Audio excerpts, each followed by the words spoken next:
ಜೈ Hind. Target 360ಗೆ ಸ್ವಾಗತ. ಸ್ನೇಹಿತರೆ, ಇವತ್ತಿನ ಕ್ಲಾಸ್ ಯಾವುದು ಅಂತಂದ್ರೆ ವೆರಿ ಇಂಪಾರ್ಟೆಂಟ್. ನಾವು ರಸಾಯನಶಾಸ್ತ್ರ ಅಂದ್ರೆ ಇಂಗ್ಲಿಷ್ ಅಲ್ಲಿ ಕೆಮಿಸ್ಟ್ರಿ ಅಂತಕ್ಕಂತ ಆ ಸಬ್ಜೆಕ್ಟ್ ನ ಒಂದು ಪಠ್ಯಕ್ರಮ ಅಥವಾ ಸಿಲೆಬಸ್ ಅನ್ನ ಡಿಕೋಡ್ ಮಾಡಕ್ ಹೋಗ್ತಾ ಇದೀವಿ. Very very very important. ಈ ಒಂದು ಕಾಂಪಿಟೇಟಿವ್ ಯುಗದಲ್ಲಿ ಅದು ಕರ್ನಾಟಕದಲ್ಲಿರ್ತಕ್ಕಂಥ ಎಕ್ಸಾಮ್ಸ್ ಆಗಿರ್ಲಿ ಅಥವಾ ಸೆಂಟ್ರಲ್ ಲೆವೆಲ್ಸ್ ಎಕ್ಸಾಮ್ಸ್ ಆಗಿರ್ಲಿ, ಯಾವುದೇ ಎಕ್ಸಾಮ್ಸ್ ಗಳಾಗಿರ್ಲಿ, ನಿಮಗೆ ಈ ಬಯಾಲಜಿ ಕಂಪ್ಲೀಟ್ ಆದ ತಕ್ಷಣ ನೆಕ್ಸ್ಟ್ ಕೇಳ್ತಕ್ಕಂಥ ಅತಿ ಹೆಚ್ಚು ಕ್ವಶನ್ಸ್ ನಿಮಗೆ ಕೆಮಿಸ್ಟ್ರಿ. ಅತಿ ಹೆಚ್ಚು ಕ್ವಶನ್ಸ್ ಬರ್ತವೆ ಆಫ್ಟರ್ ಬಯಾಲಜಿ. ಹಾಗಾದ್ರೆ ಅಂತ ಕೆಮಿಸ್ಟ್ರಿ ಅಥವಾ ರಸಾಯನಶಾಸ್ತ್ರದಲ್ಲಿ ಏನೇನು ಸಿಲೆಬಸ್ ಓದ್ಬೇಕು, ಅದು ಕೆಪಿಎಸ್ಸಿ ಆಗಿರ್ಲಿ, ಕೆಇ ಆಗಿರ್ಲಿ, ಕೆಎಸ್ಪಿ ಆಗಿರ್ಲಿ ಅಥವಾ ಸೆಂಟ್ರಲ್ ಲೆವೆಲ್ ಯುಪಿಎಸ್ಸಿ ಆಗಿರ್ಲಿ, ಸೇಮ್ ಪ್ಯಾಟರ್ನ್. ಇಷ್ಟು ನಾನೇನ್ ಡಿಕೋಡ್ ಮಾಡಿದ್ದೀನಲ್ಲ, ಇದು ನಿಮಗೆ ಗೊತ್ತಿರ್ಲಿ. Very important. NCERT ಯಲ್ಲಿರ್ತಕ್ಕಂತಹ ಪ್ರತಿಯೊಂದು ಚಾಪ್ಟರ್ ನ ನೋಡ್ಕೊಂಡು ನಾನಿಲ್ಲಿ ರೆಡಿ ಮಾಡಿರ್ತಕ್ಕಂಥದ್ದು. ಸೊ ಕ್ವಶನ್ಸ್ ಗಳು ಮಿಸ್ ಆಗಕ್ಕೆ ಚಾನ್ಸೇ ಇಲ್ಲ. ಹಾಗಾಗಿ ಏನಪ್ಪಾ ಅಂದ್ರೆ ಫಸ್ಟ್ ಟ್ರಸ್ಟ್ ಇರ್ಲಿ. ಎಸ್, ಲಾಲ್ ಸರ್ ಕಲಿಸ್ತಕ್ಕಂತ ಈ ಒಂದು ಸಿಲೆಬಸ್ ಇಷ್ಟು ಸಾಕು ಅಂತಕ್ಕಂಥದ್ದು ಫಸ್ಟ್ ಮೈಂಡ್ ಅಲ್ಲಿ ಇರ್ಲಿ. ಅಷ್ಟು ಚೆನ್ನಾಗಿ ಒಂದು ಸ್ಟ್ರಕ್ಚರ್ ಮಾಡಿದ್ದಿದೆ. ಬನ್ನಿ ಹಾಗಾದ್ರೆ ಒನ್ ಬೈ ಒನ್ ಏನಪ್ಪಾ ಅಂತಂದ್ರೆ ರಸಾಯನಶಾಸ್ತ್ರದ ಒಂದು ಸಬ್ಜೆಕ್ಟ್ ಅಲ್ಲಿ ಜಂಪ್ ಆಗೋಣ ಅಥವಾ ಮುಳುಗೋಣ ಏನಂತ ಹೇಳಿ. ಓಕೆ, ಹಾಗಾದ್ರೆ ಪಠ್ಯಕ್ರಮ ಇದರಲ್ಲಿ ನಾವು ವಿಶೇಷವಾಗಿ ಏನಂತಂದ್ರೆ 4 ಯೂನಿಟ್ ಮಾಡಿದ್ದೀನಿ. ಯಾಕೆ ಅಂತಂದ್ರೆ ಆ ಯೂನಿಟ್ ಗಳು ಹಿಂಗೆ ಇದೆಯಾ ಸರ್? ಹಿಂಗೆ ಇಲ್ಲ. ಅದು ನಿಮ್ಮ ಲಾಲ್ ಸರ್ ಮಾಡಿರ್ತಕ್ಕಂಥ ಯೂನಿಟ್. ಅದು ನಿಮಗೆ ಅರ್ಥ ಆಗ್ಲಿ ಅಂತ ಹೇಳಿ ಬೈಫರ್ಕೇಶನ್ ಮಾಡ್ಕೊಳ್ಳೋದಕ್ಕೆ ನಾವು ಈ ರೀತಿ 4 ಯೂನಿಟ್, ಭೌತ ರಸಾಯನಶಾಸ್ತ್ರ, ನಿರವಯವ ರಸಾಯನಶಾಸ್ತ್ರ, ಸಾವಯವ ರಸಾಯನಶಾಸ್ತ್ರ, ಇನ್ನು ಸಾಮಾನ್ಯ ರಸಾಯನಶಾಸ್ತ್ರ ಅಂತ ಹೇಳಿ 4 ವಿಭಾಗಗಳನ್ನ ಮಾಡಿದೀವಿ. So that it is for only hour understanding purpose. ನಿಮಗೆ ಎಲ್ಲೂ ಕೇಳೋದಿಲ್ಲ ಇದು ಯಾವ ಒಂದು ಯೂನಿಟ್ ಅಲ್ಲಿ ಬರ್ತದೆ ಈ ಒಂದು ಚಾಪ್ಟರ್ ಅಂತ ಹೇಳಿ. ಸೊ ಹಾಗಾಗಿ ಈ 4 ಯೂನಿಟ್ ಅಲ್ಲಿ ಏನಪ್ಪಾ ಅಂದ್ರೆ ನಾವು ಒನ್ ಬೈ ಒನ್ ನೋಡ್ತಾ ಹೋಗೋಣ. ಇಲ್ಲಿ ನಾನು ನಿಮ್ ಮೊದಲೇ ಹೇಳ್ತಾ ಇದ್ದೀನಿ, ಚಾಪ್ಟರ್ ವೈಸ್ ಕ್ಲಾಸ್ ಅನ್ನು ಮಾಡ್ತಾ ಇಲ್ಲ. ಫಸ್ಟ್ ಇದು ಸಿಲೆಬಸ್ ಅಷ್ಟೇ. ಸಿಲೆಬಸ್ ಅಲ್ಲಿ ಯಾವ ಚಾಪ್ಟರ್ ನಾವ್ ಏನೇನು ಕಲಿತೀವಿ ಅಂತಕ್ಕಂಥದನ್ನ ಡೀಟೇಲ್ ಆಗಿ ಹೋಗ್ತಾ ಇದ್ದೀನಿ. ಇದು ನೋಡಿನೇ ನಿಮ್ಗೆ ಇಂಟ್ರೆಸ್ಟ್ ಬಂದ್ಬಿಡ್ಬೇಕು. ಎಸ್, ಓಕೆ, ಇವು ಇಲ್ಲಿ ಕಲಿತೀವ ಸರ್ ಅಂತಕ್ಕಂಥದ್ದು ನಿಮಗೆ ಗೊತ್ತಾಗುತ್ತೆ. ಅರ್ಥ ಆಯ್ತಾ? ಹಾಗಾದ್ರೆ ಬನ್ನಿ ನೋಡಿ, ಏನಿದೆ ಸಿಲೆಬಸ್ ಅಥವಾ ಪಠ್ಯಕ್ರಮ. ಯಾವುದು? ರಸಾಯನಶಾಸ್ತ್ರದ ಪಠ್ಯಕ್ರಮ. ಇದರಲ್ಲಿ ಘಟಕ 1 ಅಂತಿದೆ. ನಾವು ಇಂಗ್ಲಿಷ್ ಅಲ್ಲಿ ಏನಪ್ಪಾ ಅಂದ್ರೆ ಯೂನಿಟ್ 1 ಫಸ್ಟ್ ಯೂನಿಟ್ ಅಲ್ಲಿ ನಾವೇನಪ್ಪ ಅಂದ್ರೆ ಅದ್ರ ಹೆಸರು ಏನ್ ಕೊಟ್ಟಿದೀವಿ ನಾವು, ನಾನು ಕೊಟ್ಟಿರ್ತಕ್ಕಂಥದ್ದು ಭೌತ ರಸಾಯನಶಾಸ್ತ್ರ ಅಥವಾ ಫಿಸಿಕಲ್ ಕೆಮಿಸ್ಟ್ರಿ ಅಂತ. ಫಿಸಿಕಲ್ ಕೆಮಿಸ್ಟ್ರಿಯಲ್ಲಿ ನಾವ್ ಏನೇನು ಕಲಿತೀವಿ ನೋಡಿ, ಇವೆಲ್ಲವೂ ಕೂಡ ಅಂದ್ರೆ ಅದರಲ್ಲಿ 1ನೇ ಚಾಪ್ಟರ್ ಅಧ್ಯಾಯ 1 ನಮ್ಮ ಸುತ್ತಮುತ್ತಲಿನ ದ್ರವ್ಯ ಅಥವಾ ಇಂಗ್ಲಿಷ್ ಅಲ್ಲಿ ಮ್ಯಾಟರ್ ಇನ್ ಅವರ್ ಸರೌಂಡಿಂಗ್ಸ್. ಇದು NCERT ಯಲ್ಲಿ ಇದೇ ತರ ಚಾಪ್ಟರ್ ಗಳಿದಾವೆ. ಅದಕ್ಕೆ ನಾನು ವೇ ಚಾಪ್ಟರ್ ಹೆಸರು ಹಾಕಿದ್ದೀನಿ. ಯಾಕಂದ್ರೆ ಕ್ವಶನ್ಸ್ ಬಂದಾಗಲೂ ನಿಮಗೆ ನಮ್ಮ ಹುಡುಗರಿಗೆ ಬೇಗ ಅರ್ಥ ಆಗ್ಬೇಕು. ಆ ಕೀವರ್ಡ್ಸ್ ಗಳನ್ನ ನಾನು ಹಾಕಿದ್ದೀನಿ, ಗೊತ್ತಿರಲಿ, ವೆರಿ ಇಂಪಾರ್ಟೆಂಟ್. ಹಾಗಾದ್ರೆ ಇಲ್ಲಿ ಏನ್ ಕಲಿತೀವಿ ನಾವು ಈ ಚಾಪ್ಟರ್ ನೋಡಿ. ನಾನು ಫಸ್ಟ್ ನಿಮ್ಗೆ ಬಯಾಲಜಿ ಕಂಪ್ಲೀಟ್ ಮಾಡ್ಬೇಕಾದಾಗ, ಬಯಾಲಜಿ ಸಿಲೆಬಸ್ ಡಿಸ್ಕಸ್ ಮಾಡ್ಬೇಕಾದಾಗೂ ಅದೇ ಹೇಳಿದೀನಿ. Biology should starts with cell. Same chemistry should starts with atom ಅಲ್ವಾ? ಯಾವ ರೀತಿ ಬಯಾಲಜಿಯನ್ನ ಈ ಒಂದು ಸೆಲ್ ನಿಂದ, ಜೀವಕೋಶದಿಂದ ಸ್ಟಾರ್ಟ್ ಮಾಡ್ತಿರೋ ಅವಾಗ್ಲೇ ಅರ್ಥ ಆಗ್ತದೆ.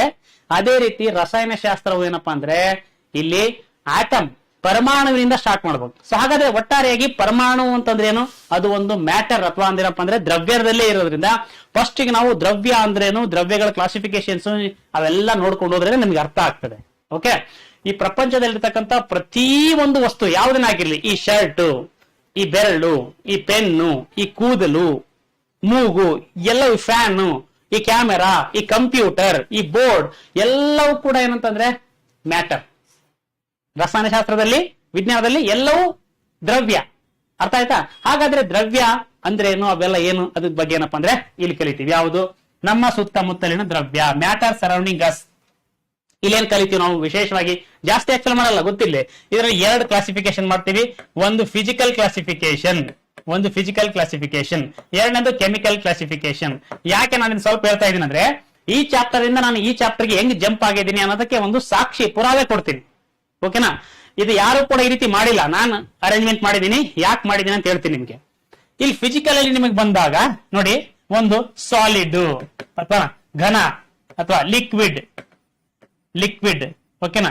ಗ್ಯಾಸ್ 4ನೇದು, 5ನೇ ಪ್ಲಾಸ್ಮಾ, 4ನೇದು ಪ್ಲಾಸ್ಮಾ, 6ನೇದು ಬೋರ್ಸ್ ಐನ್ಸ್ಟೀನ್ ಕಂಡೆನ್ಸೇಷನ್. ಓಕೆನಾ? ಈ 6 ವಿಧಗಳನ್ನ ನೋಡ್ತೀವಿ. ಎಲ್ಲಿ ನಾವು ಭೌತ ಈ ಒಂದು ದ್ರವ್ಯದ ಭೌತ ವರ್ಗೀಕರಣ ನೋಡಿದಾಗ ಘನ, ದ್ರವ, ಅನಿಲ, ಪ್ಲಾಸ್ಮಾ ಮತ್ತೆ ಬೋಸ್ ಐನ್ಸ್ಟೀನ್ ಸಾಂದ್ರೀಕರಣ ಅಂತೇಳಿ ಇವು 5 ನೋಡ್ತೀವಿ. ಚಾಪ್ಟರ್ ಅಲ್ಲಿ ಬಂದಾಗ ನೋಡೋಣ ಡೀಟೇಲ್ ಆಗಿ, ಇಲ್ಲಿ ಬೇಡ ಗೊತ್ತಿರ್ಲಿ. ಅದೇ ರೀತಿ ಕೆಮಿಕಲ್ ಅಂತ ಬಂದಾಗ ಈ ಕೆಮಿಕಲ್ ಅಲ್ಲಿ ನಾವು ಕೆಮಿಕಲ್ ಕ್ಲಾಸಿಫಿಕೇಶನ್ ದ್ರವ್ಯವನ್ನು 2 ರೀತಿ ಮಾಡ್ತೀವಿ. ಒಂದೇನಂತಂದ್ರೆ ನಿಮಗೆ ಎಲಿಮೆಂಟ್ಸ್, ಧಾತು, ಕನ್ನಡದಲ್ಲಿ ಇಂಗ್ಲಿಷ್ ಅಲ್ಲಿ 2 ಬರಿತೀನಿ. ಧಾತು ಇದು ಸಂಯುಕ್ತ, ಕಾಂಪೌಂಡ್, ಧಾತುಗಳು ಮತ್ತೆ ಸಂಯುಕ್ತಗಳು ಅಂತೇಳಿ ಮಾಡ್ತೀವಿ. ಎಲ್ಲಿ ನಿಮಗೆ ಕೆಮಿಕಲ್ಸ್ ಅಂತ ಬಂದಾಗ ಈ ಮತ್ತೆ ಧಾತುಗಳಲ್ಲಿ ನಿಮಗೆ ಏನಪ್ಪಾ ಅಂತ ಬಂದಾಗ ಗೊತ್ತಿರ್ಲಿ ನಿಮಗೆ, ಈ ಸಂಯುಕ್ತ ಅಂತ ಬಂದಾಗ ಇಲ್ಲಿ ನಿಮಗೆ ಸಜಾತೀಯ ಅಥವಾ ಇಂಗ್ಲಿಷ್ ಅಲ್ಲಿ ಬರಿತೀನಿ ಸಂಯುಕ್ತ ಅಂದ್ರೆ ಕಾಂಪೌಂಡ್ ಅಂತ ಬಂದಾಗ ನಿಮಗೆ ಓಕೆನಾ ಮಿಶ್ರಣಗಳು ಅಂತ ಬರ್ತವೆ. ಓಕೆನಾ, ಇಲ್ಲಿ ಧಾತು ಅಂತ ಬಂದಾಗ ಬರಿತೀನಿ ನಿಮಗೆ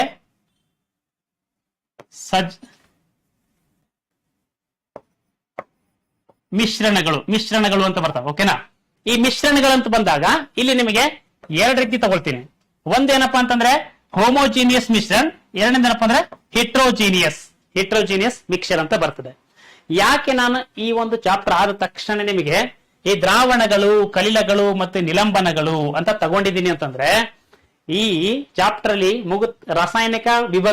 ರಾಸಾಯನಿಕ ವಿಭಜನೆಯಲ್ಲಿ ಕೆಮಿಕಲ್, ಧಾತುಗಳು ಮತ್ತು ಕಾಂಪೌಂಡ್ಸ್ ಅಂತ ಬಂದಾಗ ನಿಮಗೆ ಇಲ್ಲಿ ಸಂಯುಕ್ತಗಳಲ್ಲಿ ಏನ್ ಬಂದಿರತಕ್ಕಂಥ ಮಿಶ್ರಣಗಳಿದಾವಲ್ಲ, ಈ ಮಿಶ್ರಣಗಳಲ್ಲಿ 2 ವಿಧ. ಒಂದು ಹೆಟ್ರೋಜಿನಿಯಸ್ ಮಿಕ್ಸರ್, ಇನ್ನೊಂದು ಹೋಮೋಜಿನಿಯಸ್ ಮಿಕ್ಸರ್ ಅಂತ ಹೇಳಿ. ಈ ದ್ರಾವಣಗಳು ಅಂತಂದ್ರೆ ಅದರ ಅರ್ಥನೇ ಹೆಟ್ರೋಜಿನಿಯಸ್ ಮಿಕ್ಸರ್ಗಳು. ಅಂದ್ರೆ ಎಕ್ಸಾಂಪಲ್ ಉಪ್ಪಿನ ದ್ರಾವಣ, ಸಕ್ಕರೆ ದ್ರಾವಣ ಇವೆಲ್ಲ ಇದಾವಲ್ಲ, ಇವು heterogeneous mixer. Sorry, homogeneous mixer, slip of tongue ಹೇಳಿದ್ರೆ. ಹೋಮೋಜಿನಿಯಸ್ ಮಿಕ್ಸರ್ ಅಂತಂದ್ರೆ ಇದು ಮಿಕ್ಸರ್ ಅಂದ್ರೆ ಉಪ್ಪು ಮತ್ತೆ ನೀರಿನ ಇರ್ತಕ್ಕಂಥ ಒಂದು ಮಿಶ್ರಣ. ಈ ಮಿಶ್ರಣ ಹೆಂಗಿರ್ತದೆ ಅಂತಂದ್ರೆ ಹೋಮೋಜಿನಿಯಸ್ ಅಂದ್ರೆ ಎಲ್ಲಾ ಕಡೆಯಿಂದನೂ ಕೂಡ ಸ್ಪ್ರೆಡ್ ಆಗಿರ್ತಕ್ಕಂಥ ಮಿಶ್ರಣ ಇದು.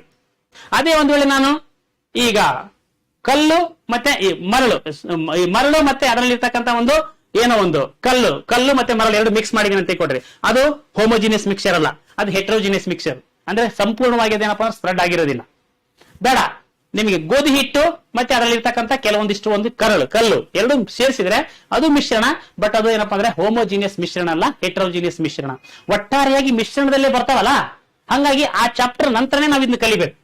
ದ್ರಾವಣಗಳು, ಅದಾದ ನಂತರ ಕಲಿಲಗಳು, ನಿಲಂಬನಗಳು, ಇಂಗ್ಲಿಷ್ ಅಲ್ಲಿ ಸೊಲ್ಯೂಷನ್ಸ್, ಕೊಲೈಡ್ಸ್, ಸಸ್ಪೆನ್ಷನ್ಸ್.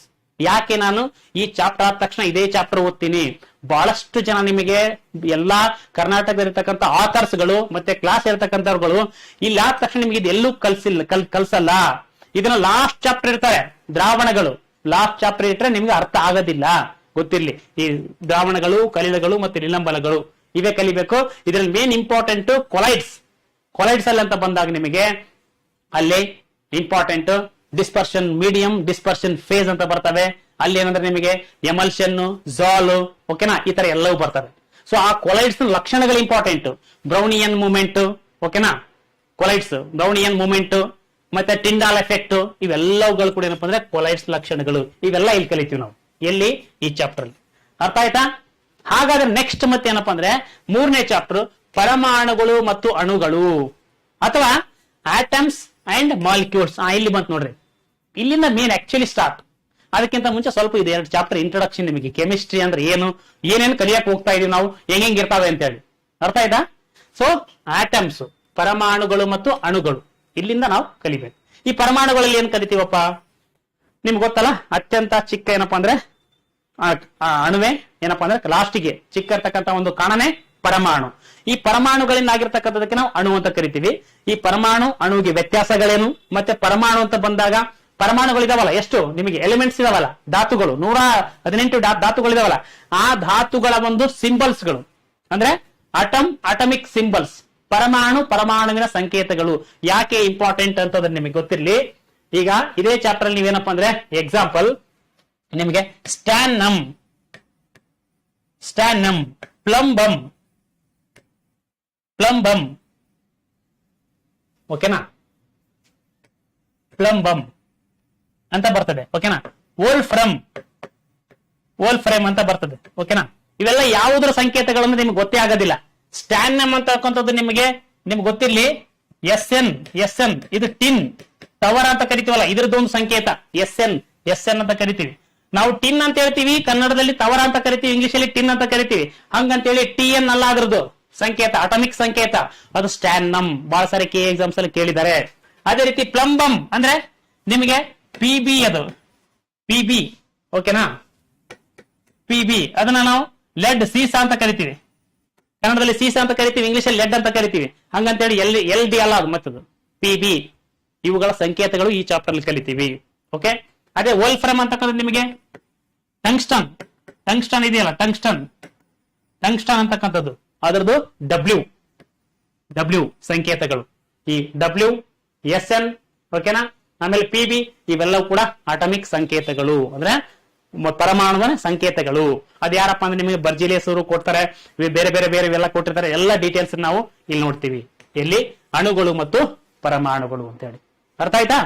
ನೆಕ್ಸ್ಟ್ ಇನ್ನ ಅದು ಮುಂದುವರೆದ ಭಾಗ, ಪರಮಾಣುವಿನ ರಚನೆ. ಈಗ ನಾವು ಪರಮಾಣುಗೆ ಇಷ್ಟು ತನಕ ಏನಪ್ಪಾ ಅಂದ್ರೆ ಜಸ್ಟ್ ಸಂಕೇತಗಳು ನೋಡ್ತೀವಿ. ಇಲ್ಲಿ ನೆಕ್ಸ್ಟ್ ಪರಮಾಣುವಿನ ರಚನೆ, ಎಕ್ಸಾಕ್ಟ್ ಇಲ್ಲಿ ನಾವು ಹೋಗ್ತೀವಿ. ಏನು ಆಕ್ಚುಲಿ ಪರಮಾಣುವಿನ ರಚನೆ ಹೆಂಗಿದೆ, ಯಾರು ಕೊಟ್ಟರು? ಜಾನ್ ಡಾಲ್ಟನ್ ಕೊಟ್ಟಿರ್ತಕ್ಕಂಥ ಪರಮಾಣುವಿನ ರಚನೆ ಹೇಗಿದೆ, ಏನು ಪರಮಾಣು ಸಿದ್ಧಾಂತ, ಜಾನ್ ಡಾಲ್ಟನ್ ಕೊಟ್ಟಿರ್ತಕ್ಕಂಥ ಪರಮಾಣು ಸಿದ್ಧಾಂತ ಏನ್ ಹೇಳ್ತದೆ, ಅದರದ್ದು ರಚನೆ ಹೆಂಗಿದೆ, ಓಕೆನಾ, ಎಲ್ಲೆಲ್ಲಿ ಏನೇನು ಇರ್ತವೆ, ಓಕೆ, ಪ್ರೋಟಾನ್ಸ್ ಎಲ್ಲಿ ಇರ್ತದೆ, ನ್ಯೂಟ್ರಾನ್ ಎಲ್ಲಿ ಇರ್ತದೆ, ಎಲೆಕ್ಟ್ರಾನ್ಗಳು ಇರ್ತವೆ. ಸೊ ಪ್ರೋಟಾನ್ ಮತ್ತೆ ನ್ಯೂಟ್ರಾನ್ಗಳಿಗೆ ಏನಂತ ಕರಿತೀವಿ, ಓಕೆನಾ, ಬರೀ ಪ್ರೋಟಾನ್ಗಳಿಗೆ ಏನಂತ ಕರಿತೀವಿ, ಇದೆಲ್ಲ ಡೀಟೇಲ್ಸ್ ನಾವೆಲ್ಲಿ ನೋಡ್ತೀವಿ ಈ ಒಂದು ಪರಮಾಣುವಿನ ರಚನೆ. ಪರಮಾಣುವಿನ ರಚನೆ ಕೊಟ್ಟಿರ್ತಕ್ಕಂಥವ್ರು ಜಾನ್ ಡಾಲ್ಟನ್ ಇಂದ ಹಿಡ್ಕೊಂಡು ಕೊನೆಗೆ ನಿಮ್ಗೆ ಯಾರಪ್ಪ ಅಂತಂದ್ರೆ ನಿಮ್ಮ J Thomson, Rutherford, Niels Bohr, ಓಕೆನಾ, ಎರ್ವಿನ್, ಈ 5 ಜನ ಕೊಟ್ಟಿರ್ತಕ್ಕಂಥ ಕಾಂಟ್ರಿಬ್ಯೂಷನ್ಸ್ ಕೂಡ ನಾವೇನಪ್ಪ ಅಂದ್ರೆ ಇಲ್ಲಿ ನೋಡ್ತೀವಿ ಪರಮಾಣುವಿನ ರಚನೆ. ಯಾರ್ಯಾರು ಯಾವ್ಯಾವ ರಚನೆ ಕೊಟ್ಟರು, ಪರಮಾಣುವಿನ ರಚನೆ ಯಾರ್ಯಾರು ಯಾವ್ಯಾವ ಮಾಡೆಲ್ ಕೊಟ್ಟರು, ಎಲ್ಲ ಡೀಟೇಲ್ಸ್ ನೋಡ್ತೀವಿ ಎಲ್ಲಿ ಪರಮಾಣುವಿನ ರಚನೆ.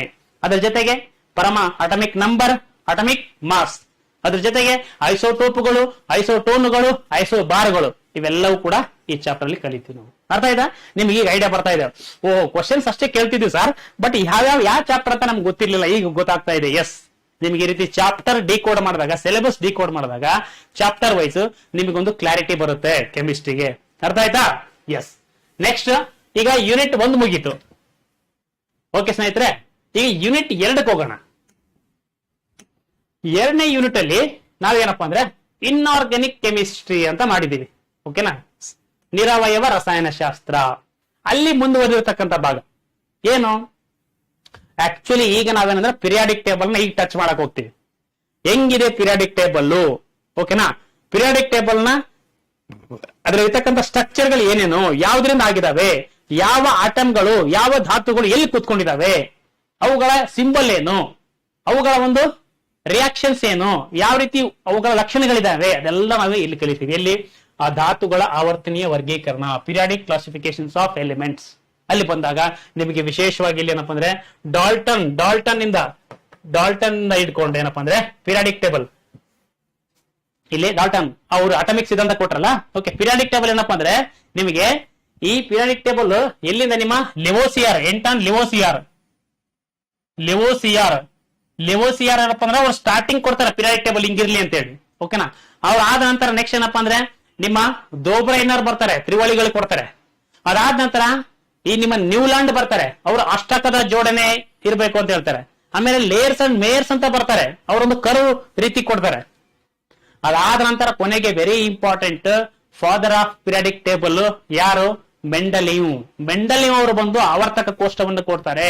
ಆದ್ರೂ ಕೂಡ ಈಗ ಸದ್ಯಕ್ಕೆ ನಾವೇನು ಬಳಕೆ ಮಾಡ್ತಾ ಇದೀವಲ್ಲ ಆವರ್ತಕ ಕೋಷ್ಟಕ, ಅದು ಮೆಂಡಲೀವ್ ಅವರು ಕೊಟ್ಟಿರ್ತಕ್ಕಂಥದ್ದಲ್ಲ, ದಯವಿಟ್ಟು ನೆನ್ಪಿಟ್ಕೊಳ್ಳಿ. ಇದನ್ನ ಇದೇ ಚಾಪ್ಟರ್ ಇದೇ ಕಲಿತೀವಿ. ಅರ್ಥ ಆಯ್ತಾ? ಅವರು ಅಷ್ಟೇ ಕೊಟ್ಟೋದ್ರು ಅಟಾಮಿಕ್ ಮಾಸ್ ಪ್ರಕಾರ, ಬಟ್ ಅಟಾಮಿಕ್ ನಂಬರ್ ಪ್ರಕಾರ ಈಗಿರ್ತಕ್ಕಂಥ ಆಧುನಿಕ ಆವರ್ತಕ ಕೋಷ್ಟಕ, ಮಾಡರ್ನ್ ಪಿರಿಯಾಡಿಕ್ ಟೇಬಲ್ ಕೊಟ್ಟಿರ್ತಕ್ಕಂಥವ್ರು ಹೆನ್ರಿ ಮೂಸ್ಲೆ, ಬಹಳ ಜನರಿಗೆ ಗೊತ್ತಿಲ್ಲ. ಅರ್ಥ ಆಯ್ತಾ? ಅದನ್ನೆಲ್ಲ ನಾವು ಇಲ್ಲಿ ಕಲಿತೀವಿ. ಎಲ್ಲಿ ಲೆಂಟಾನಿ ಲೆವೋಸಿಯರ್ ಇಂದ ಹಿಡ್ಕೊಂಡು ಈ ಹೆನ್ರಿ ಮುಸ್ಲಿ ಅವ್ರ ತನಕ ಏನಪ್ಪಾ ಅಂದ್ರೆ ಪಿರಿಯಾಡಿಕ್ ಟೇಬಲ್ ಯಾವ ರೀತಿ ವಿಕಾಸ ಆಗಿ ಈಗಿರುವಂತಹ ಒಂದು ಅಟಾಮಿಕ್ ಒಂದು ಪಿರಿಯಾಡಿಕ್ ಟೇಬಲ್ ಇದೆಯಲ್ಲ, ಮಾಡರ್ನ್ ಪಿರಿಯಾಡಿಕ್ ಟೇಬಲ್, ಇದು ಕೊಟ್ಟಿರ್ತಕ್ಕಂಥದ್ದು ಹೆನ್ರಿ ಮೂಸ್ಲೆ ಸಾಹೇಬ್ರು. ಅರ್ಥ ಆಯ್ತಾ? Yes, not Mendeleev. ಈ ಒಂದು Mendeleev is consider as father of periodic table, but father of modern periodic table ಯಾರು ಅಂದ್ರೆ ಹೆನ್ರಿ ಮೂಸ್ಲೆ ಅಂತಕ್ಕಂಥವ್ರು. ಇದೆಲ್ಲವೂ ಕೂಡ ಇಲ್ಲಿ ಕರಿತೀವಿ. ಇದರ ಜೊತೆಗೆ ಆ ಆಟಮಿಕ್ ಪಿರಿಯಾಡಿಕ್ ಟೇಬಲ್ ಇರ್ತಕ್ಕಂಥ ಒಂದು ಆವರ್ತಕಗಳು ಅಂದ್ರೆ ಪೀರಿಯಡ್ಸ್ ಮತ್ತೆ ವರ್ಟಿಕಲ್ ಆಗಿರ್ತಕ್ಕಂಥ ಒಂದು ಗ್ರೂಪ್ಗಳು, ಓಕೆನಾ, ಕಂಬಗಳು. ಸೊ ಅದ್ರಲ್ಲಿರ್ತಕ್ಕಂಥವು halogens, noble gases, metals, non metals, ಅವುಗಳಿಂದ ಏನಪ್ಪಾ ಅಂದ್ರೆ ಟ್ರೆಂಡ್ಸ್ ಏನಿರ್ತದೆ. ಸೊ ಅಟಮಿಕ್ ರೇಡಿಯಸ್ ಏನೇ ಎಡದಿಂದ ಬಲಕ್ಕೆ ಹೋದ್ರೆ ಏನಾಗ್ತದೆ, ಮೇಲಿಂದ ಕೆಳಗೆ ಏನಾಗ್ತದೆ, ಇವೆಲ್ಲ ಟ್ರೆಂಡ್ ಗಳನ್ನ ಕಂಪ್ಲೀಟ್ ಆಗಿ ನಾವೆಲ್ಲಿ ಕಲಿತೀವಿ, ಈ ಒಂದು ಪಿರಿಯಾಡಿಕ್ ಟೇಬಲ್, ಓಕೆನಾ, ಇಲ್ಲಿ ಡೀಟೇಲ್ ಆಗಿ ಕಲಿತೀವಿ. ಈ ನೆಕ್ಸ್ಟ್ ಇದಾದ ನಂತರ ಈಗ ನಮಗೆ ಒಂದು ಸ್ವಲ್ಪ ಕೆಮಿಕಲ್ಸ್ ಬಗ್ಗೆ ಸ್ವಲ್ಪ ಪರಿಚಯ ಬಂತು. ಯಾರ್ಯಾರು ಏನೇನು, ಕಾರ್ಬನ್ ಯಾರು, ಹೈಡ್ರೋಜನ್ ಯಾರು, ಹೀಲಿಯಂ ಯಾರು, ನೈಟ್ರೋಜನ್ ಯಾರು, ಕ್ಯಾಲ್ಸಿಯಂ ಯಾರು, ಪೊಟ್ಯಾಷಿಯಂ ಯಾರು ಅಂತ ಬಂದಾಗ ಈಗ ಅವರು ಒಬ್ಬೊಬ್ರು ಸೇರ್ತಕ್ಕಂಥ ಒಂದು ಬಾಂಡ್ಗಳ ಬಗ್ಗೆ, ಬಂಧಗಳ ಬಗ್ಗೆ ನಾವು ಈಗ ಕಲಿಯಕ್ ಹೋಗ್ತೀವಿ. ನಿಧಾನವಾಗಿ ರಾಸಾಯನಿಕ ಬಂಧಗಳನ್ನ ಕಲಿಯಕ್ ಹೋಗ್ತೀವಿ, ಓಕೆನಾ. ಕೆಮಿಕಲ್ ಬಾಂಡಿಂಗ್ಸ್, ಇಲ್ಲಿ ಒಟ್ಟು 4 ಬಾಂಡಿಂಗ್ ಗಳಿದಾವೆ, ಓಕೆನಾ. ಅದು ಲೋಹಗಳ ಮಧ್ಯೆ ಆಗಿರ್ಲಿ, ಅಥವಾ ಅಲೋಹಗಳ ಮಧ್ಯೆ ಆಗಿರ್ಲಿ, ಅಥವಾ ಲೋಹ ಮತ್ತು ಅಲೋಹಗಳ ಮಧ್ಯೆ ಆಗಿರ್ಲಿ, ಯಾವ್ಯಾವ ಬಾಂಡ್ ಇದಾವೆ, ಓಕೆನಾ. ಇಲ್ಲಿ ಎಲೆಕ್ಟ್ರೋವಾಲೆಂಟ್ ಬಾಂಡ್ ಅಥವಾ ಅಯಾನಿಕ್ ಬಾಂಡ್ ಅಂತ ಕರಿತೀವಿ, ಅದೊಂದು. ಮತ್ತೆ ಕೋವ್ಯಾಲೆಂಟ್ ಬಾಂಡ್ ಅದೊಂದು. ಇನ್ನ ಮೆಟಾಲಿಕ್ ಬಾಂಡ್, ಲೋಹೀಯ ಬಂಧ ಅದು ಒಂದು. ಇನ್ನ ಹೈಡ್ರೋಜನ್ ಬಾಂಡ್. ಈ 4 ರೀತಿಯ ಬಂಧಗಳನ್ನು ನೋಡ್ತೀವಿ ಎಲ್ಲಿ ಅಂದ್ರೆ ಈ ಕೆಮಿಕಲ್ ಬಾಂಡಿಂಗ್ಸ್ ಅಂತಕ್ಕಂಥದ್ದು. ಅರ್ಥ ಆಯ್ತಾ?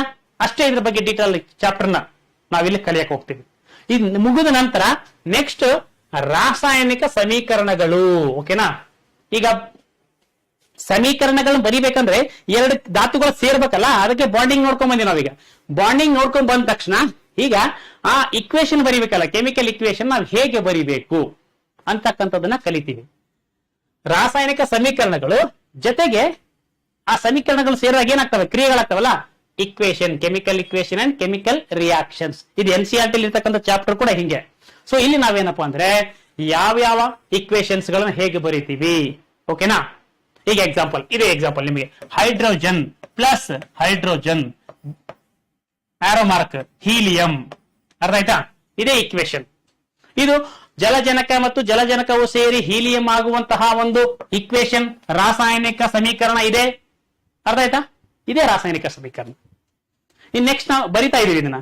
ಇನ್ನು ಇದೇನಪ್ಪಾ ಅಂದ್ರೆ ಕೆಮಿಕಲ್ ರಿಯಾಕ್ಷನ್ಸ್ ಕೂಡ ಆಗ್ತವೆ. ರಿಯಾಕ್ಷನ್ಸ್ ಅಲ್ಲಿ ನಿಮ್ಗೆ ಇಕ್ವೇಶನ್ ಹೇಗೆ ಬರಿಬೇಕು, ಓಕೆನಾ.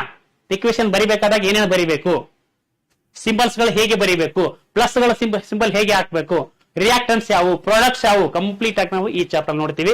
ಇಲ್ಲಿ ರಾಸಾಯನಿಕ ಸಮೀಕರಣಗಳು ಮತ್ತು ಕ್ರಿಯೆಗಳಲ್ಲಿ ಅಂತ ಬಂದಾಗ ನಿಮಗೆ ಸಂಯೋಜನೆ ಕ್ರಿಯೆ, ಓಕೆನಾ, ವಿಭಜನೆ ಕ್ರಿಯೆ ಅಂದ್ರೆ ನಿಮಗೆ combination reaction of combination reaction, ಓಕೆನಾ, dispersion reaction, okay, displacement reaction, double displacement reaction ಅಂದ್ರೆ ಸ್ಥಾನಪಲ್ಲಟ ರಾಸಾಯನಿಕ ಕ್ರಿಯೆ, ದ್ವಿಸ್ಥಾನಪಲ್ಲಟ ರಾಸಾಯನಿಕ ಕ್ರಿಯೆ, ಅಪಕರ್ಷಣ ಕ್ರಿಯೆ, ಉತ್ಕರ್ಷಣ ಕ್ರಿಯೆ, ಓಕೆನಾ, ಆಕ್ಸಿಡೇಷನ್, ಆಕ್ಸಿಡೋ ರಿಡಕ್ಷನ್, ಇವೆಲ್ಲಾ ರೀತಿಯ ಒಂದು ರಾಸಾಯನಿಕ ಕ್ರಿಯೆಗಳನ್ನ, ಒಟ್ಟು ಇಂಪಾರ್ಟೆಂಟ್ 6 ರಾಸಾಯನಿಕ ಕ್ರಿಯೆಗಳಿದಾವೆ.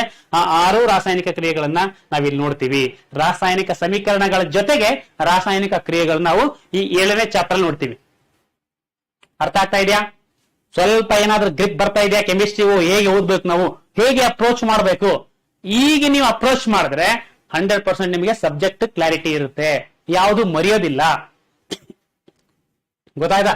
ನೆಕ್ಸ್ಟ್ ಇವೆಲ್ಲ ಕಲ್ತ ಮೇಲೆ ನಮಗೆ ಅದು ಕ್ರಿಯೆ ಆದ್ಮೇಲೆ ಅದು ರಾಸಾಯನಿಕ ಕ್ರಿಯೆನೋ ಅಥವಾ ಭೌತ ಕ್ರಿಯೆನೋ ಅಂತ ನಾವು ತಿಳ್ಕೊಳ್ತೀವಿ. ಅವಾಗೇನಂದ್ರೆ ಭೌತ ಮತ್ತು ರಾಸಾಯನಿಕ ಬದಲಾವಣೆಗಳು, ಆ ಕ್ರಿಯೆಗಳಿಂದ ಏನು ಬದಲಾವಣೆ ಆಗ್ತದಲ್ಲ, ಅದು ಬದಲಾವಣೆ ಆಕ್ಚುಲಿ ಆಗಿರ್ತಕ್ಕಂಥದ್ದು ರಾಸಾಯನಿಕ ಬದಲಾವಣೆನೋ ಅಥವಾ ಭೌತಿಕ ಬದಲಾವಣೆನೋ, ಅಂದ್ರೆ ಫಿಸಿಕಲ್ ಚೇಂಜಸ್, ಕೆಮಿಕಲ್ ಚೇಂಜಸ್, ಇವುಗಳ ಬಗ್ಗೆ ನೋಡ್ತೀವಿ. ಇಲ್ಲಿ ನಾವೇನಪ್ಪಾ ಅಂತಂದ್ರೆ ಎಕ್ಸಾಂಪಲ್, ನೀರು ಟೆಂಪರೇಚರ್ ನ ಕಡಿಮೆ ಮಾಡ್ಬಿಟ್ರೆ ಅಂದ್ರೆ ನೀರಿಂದ ಏನಾಗ್ತದೆ, ಮಂಜುಗಡ್ಡೆ ಆಗ್ತದೆ.